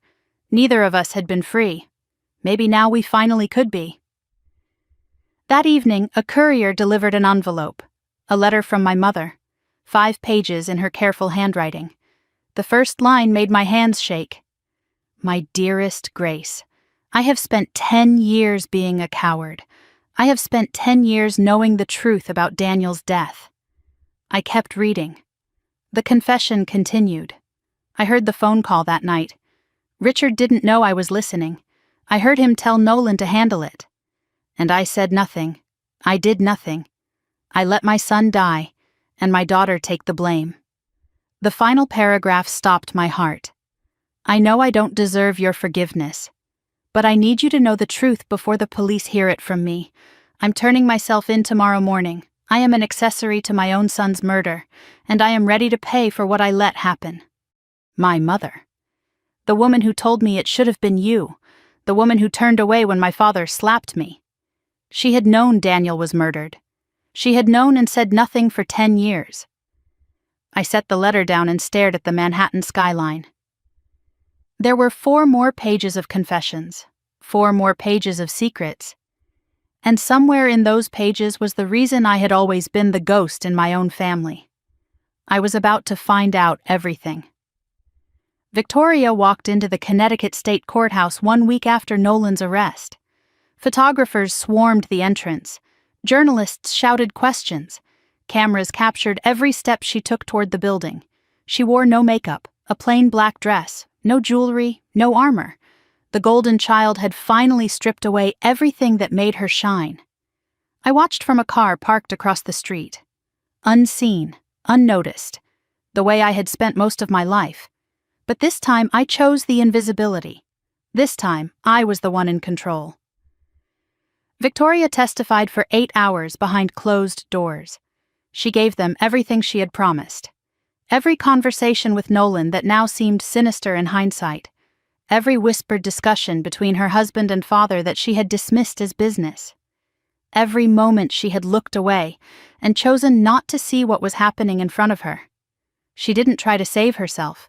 She laid her complicity bare and let the system decide what to do with it. The prosecutors determined she hadn't known about the murder itself, but she had known about the cover-up, about the blame shifted to me, about the lies repeated for a decade. That silence had a cost.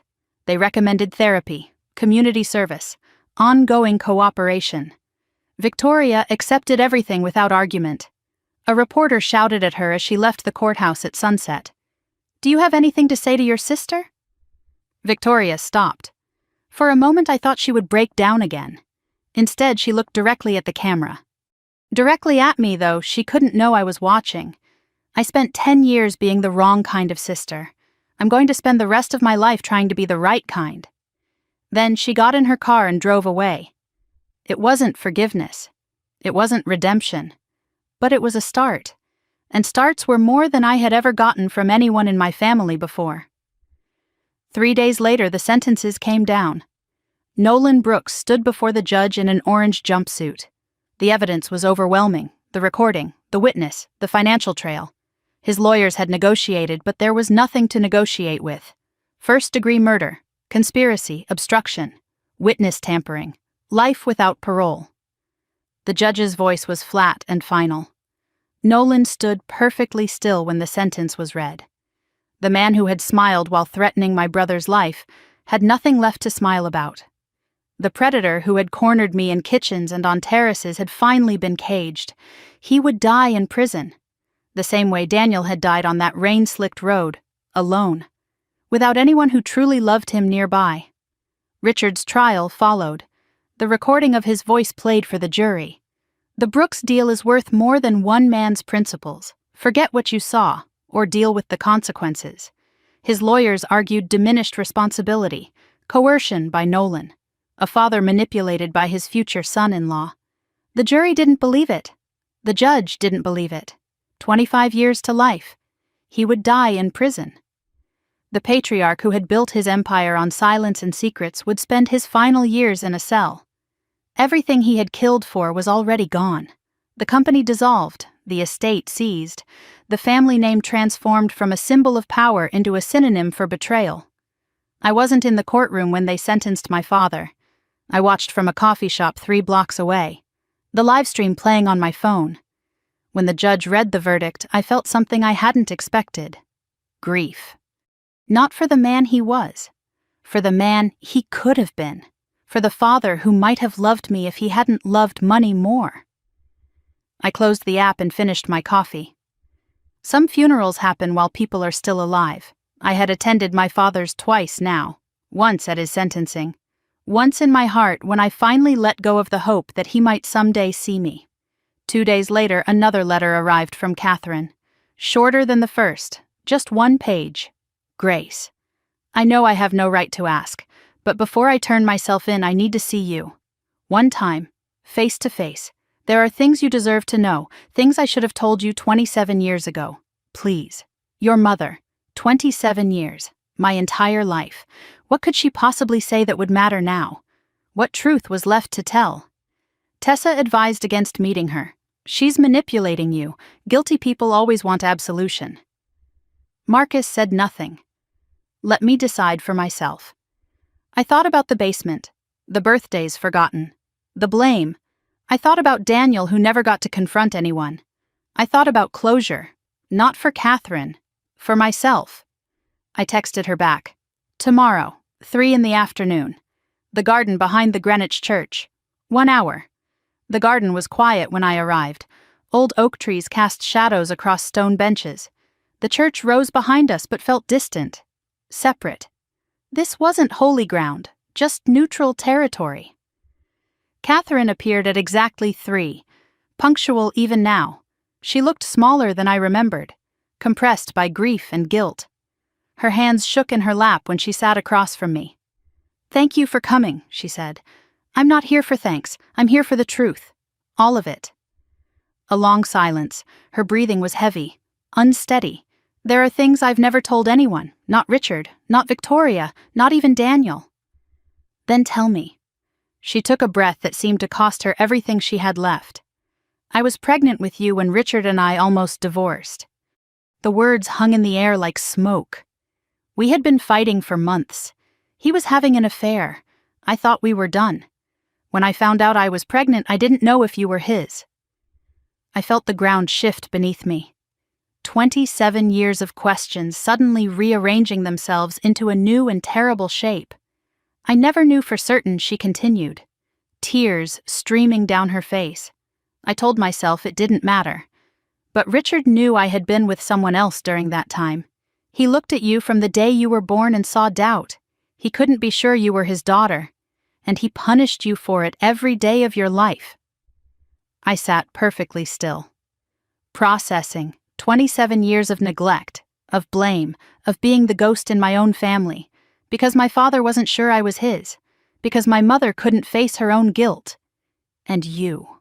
My voice was steady even as my world collapsed. "What did you see when you looked at me?" Catherine sobbed. "I saw my shame, my mistake. Every time I looked at you, I remembered the worst thing I ever did. So I was punished for something I didn't do, from the day I was born." She nodded, unable to speak. "Did you ever find out? Did you ever take a test? Ask a doctor." She shook her head. "Richard refused. He said he didn't want to know. If the test said you weren't his, he'd have to acknowledge it. This way, he could just keep you at a distance, blame you for existing without having to explain why." I stared at the woman who had given birth to me. "You let your uncertainty become my prison. You let his doubt become my identity." She reached for my hand. I pulled away. "I know," she whispered. "I know what I did. I've known for 27 years. And I've hated myself every single day. Good." The word was cold, but it was honest. "You should." I stood up, walked to the edge of the garden, looked at the trees Daniel used to climb when we were children. Everything I had believed about my place in the family was recontextualized now. I wasn't the strong one. I was the uncertain one. Not overlooked by accident, distanced by design. I had spent my whole life trying to earn love that was never available to me. Not because I was unworthy, because they were incapable. I turned back to Catherine. "You chose silence for 10 years after Daniel died. You let them blame me for his death when you knew the truth." She nodded. "You chose doubt for 27 years. You let me grow up believing I was less than nothing because you couldn't face your own mistake." "I know. I'm so sorry. Grace, please." I held up my hand. "I'm not finished." She fell silent. "I don't forgive you. I may never forgive you." Her face crumpled. "But I'm not going to let your choices define the rest of my life. You turned yourself in. You told me the truth. That's more than I ever expected from you." I paused. Let the words settle. Forgiveness isn't something you earn with one confession. It's something you build over a lifetime. And I don't know if either of us has that long. Catherine reached for me one more time. "Is there anything I can do? Anything at all?" I thought about it. Really thought. "There's one thing." Her eyes lit with desperate hope. "Anything. Live with it. Live with knowing what you did. Live with the silence you kept. Live with the truth you hid. That's your sentence, Catherine. Not prison, not punishment, just living with yourself. The hope in her eyes died. She understood. The worst punishment I could give her wasn't anger. It was leaving her alone with her conscience. Goodbye, Catherine. I walked away, didn't look back. That night I drove to the airport. A private jet waited on the tarmac. My jet. Purchased 3 months ago for a moment exactly like this one. Destination: Nujuma Island, Red Sea, my new home, my new beginning. Through the window, I watched New York disappear below, the city where I had revealed my empire, confronted my family, found the truth about why I had never been loved. Below me somewhere, Richard sat in a cell. Nolan sat in a cell. Victoria was rebuilding. Catherine was living with her ghosts. The pilot announced 14 hours to destination. I closed my eyes and slept. Deeply, dreamlessly, for the first time in 10 years. When I woke, the sun was rising over the Red Sea, gold and crimson painting the water like a promise kept. Below me, I could see the island, my island, 2 white mansions glowing in the morning light. $100 million of peace, 27 years of truth, a lifetime of silence finally broken. The plane descended. I pressed my palm against the window like I used to press it against the basement ceiling, feeling for the family that lived above me. But this time there was no ceiling, no basement, no family to prove myself to, just the sky, the sea, and the woman I had become. "Welcome to Nujuma Island, Miss Whitmore," the pilot said. I smiled. No, just grace. Just grace is enough. The morning sun rose over the Red Sea like a promise that had finally been kept. I woke without an alarm for the first time in years. No strategy to execute, no evidence to gather, no enemies to plan against. Just the sound of waves through open windows and the smell of salt air drifting across white linen sheets. 6 months since I arrived on this island. 6 months of learning how to breathe without counting the seconds until the next battle. I walked barefoot on the private beach as I did every morning now. Sand cool beneath my feet, waves lapping at my ankles. The horizon stretched endlessly in every direction, no walls, no ceilings, no basement pressing down on my dreams, just the sky and the sea and the woman I had finally become. I used to wake up counting the things I needed to survive. Now I woke up counting the things I was grateful for. The list had gotten longer than I ever imagined possible. The 2 mansions rose behind me. $100 million of proof that the forgotten daughter had become unforgettable. But standing here watching the sunrise, I understood something that had taken me 28 years to learn. The money was never the point. The revenge was never the destination. They were just the doors I had to walk through to find my way here, to this moment, to this peace, to this version of myself that no one could diminish anymore. I had spent 18 years in a basement dreaming of sunlight. Now I owned the sunrise. Some mornings I still reached for my phone to check if the world had fallen apart. Old habits from years of vigilance. But the world hadn't fallen apart. It had rearranged itself. My father was in prison. Nolan was in prison. My mother was living with her ghosts somewhere in Connecticut. And I was standing on an island in the Red Sea where no one had ever heard the name Whitmore. Here I was, just Grace. And Grace was finally enough. The East Mansion held my office now. A small room with windows overlooking the water and walls lined with photographs. Daniel's face watched over me from a frame on my desk. The same photograph I had kept in my Boston dorm room all those years ago. The same brother who had believed in me when no one else did. This was where I built something new, something that mattered beyond revenge. The Daniel Whitmore Foundation launched 4 months ago. The mission was simple: supporting young women who had been overlooked, dismissed, pushed aside by families and systems that should have protected them. Scholarships for first-generation college students, grants for women starting businesses without family capital, legal aid for survivors of abuse and financial manipulation. I couldn't give Daniel his life back, but I could make sure his death meant something. 23 scholarships awarded in the first quarter. 14 small business grants distributed, 47 women receiving legal assistance, each one a story I recognized. The overlooked, the underestimated, the forgotten. Each one proof that invisible girls could become unstoppable women if someone just gave them a chance. They sent me letters sometimes, thank you notes, stories about what the foundation meant to them.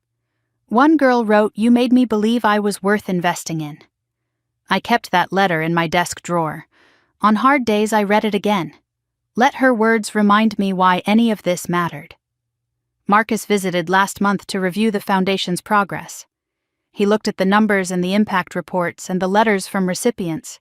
Then he looked at me with something I had rarely seen in his eyes. Pride. Daniel would be proud, he said. I shook my head. Daniel would say, "We're just getting started." Marcus smiled, that rare, quiet smile he reserved for moments that mattered. He'd be right, but he'd still be proud. I thought about my brother that night standing on the balcony with stars scattered across the Red Sea sky.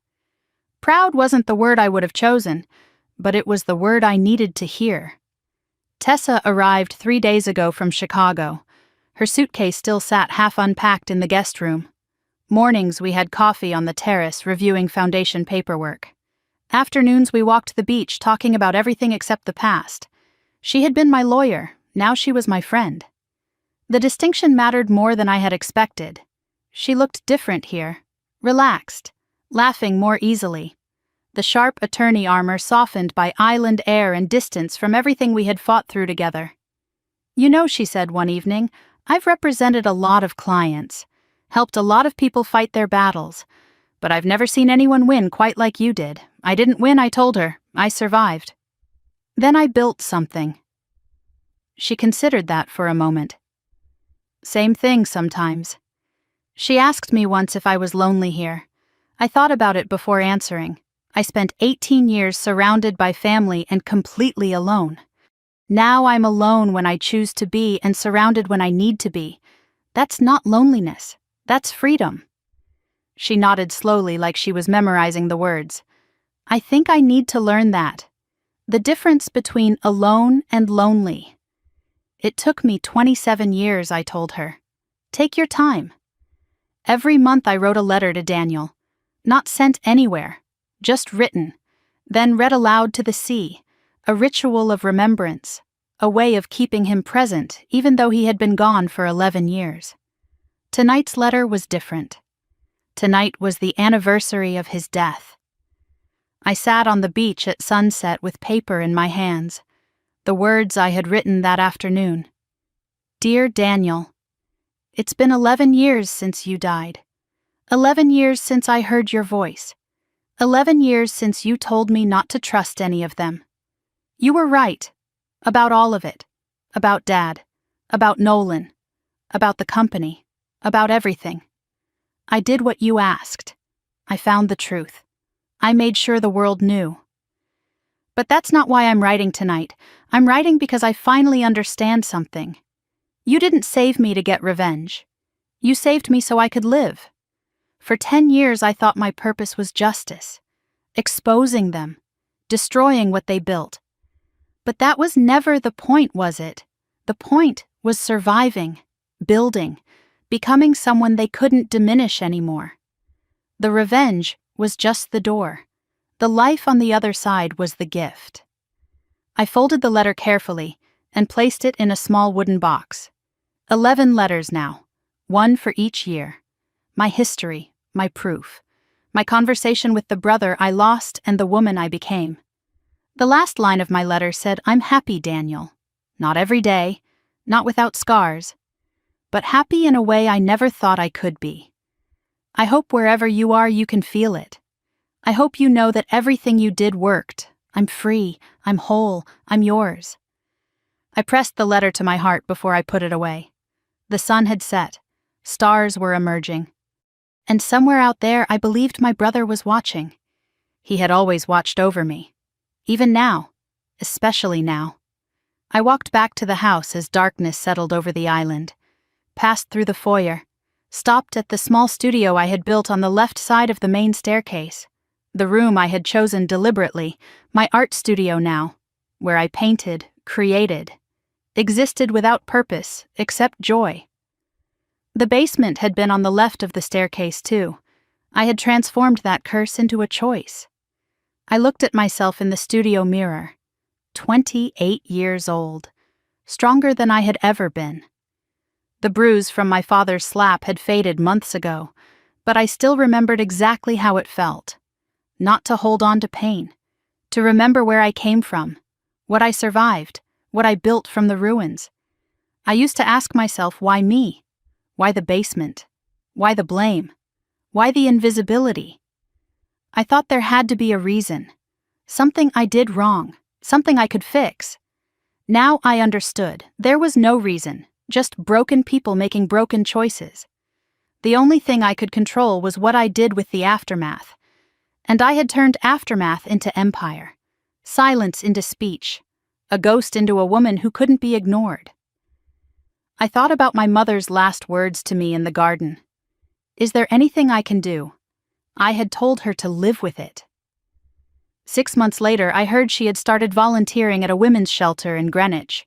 Anonymous, quiet, not for publicity, maybe for penance, maybe for peace. I didn't know if I would ever forgive her, but I was glad she was trying to become someone worth forgiving. That was more than I expected, more than I hoped for, and somehow it was enough.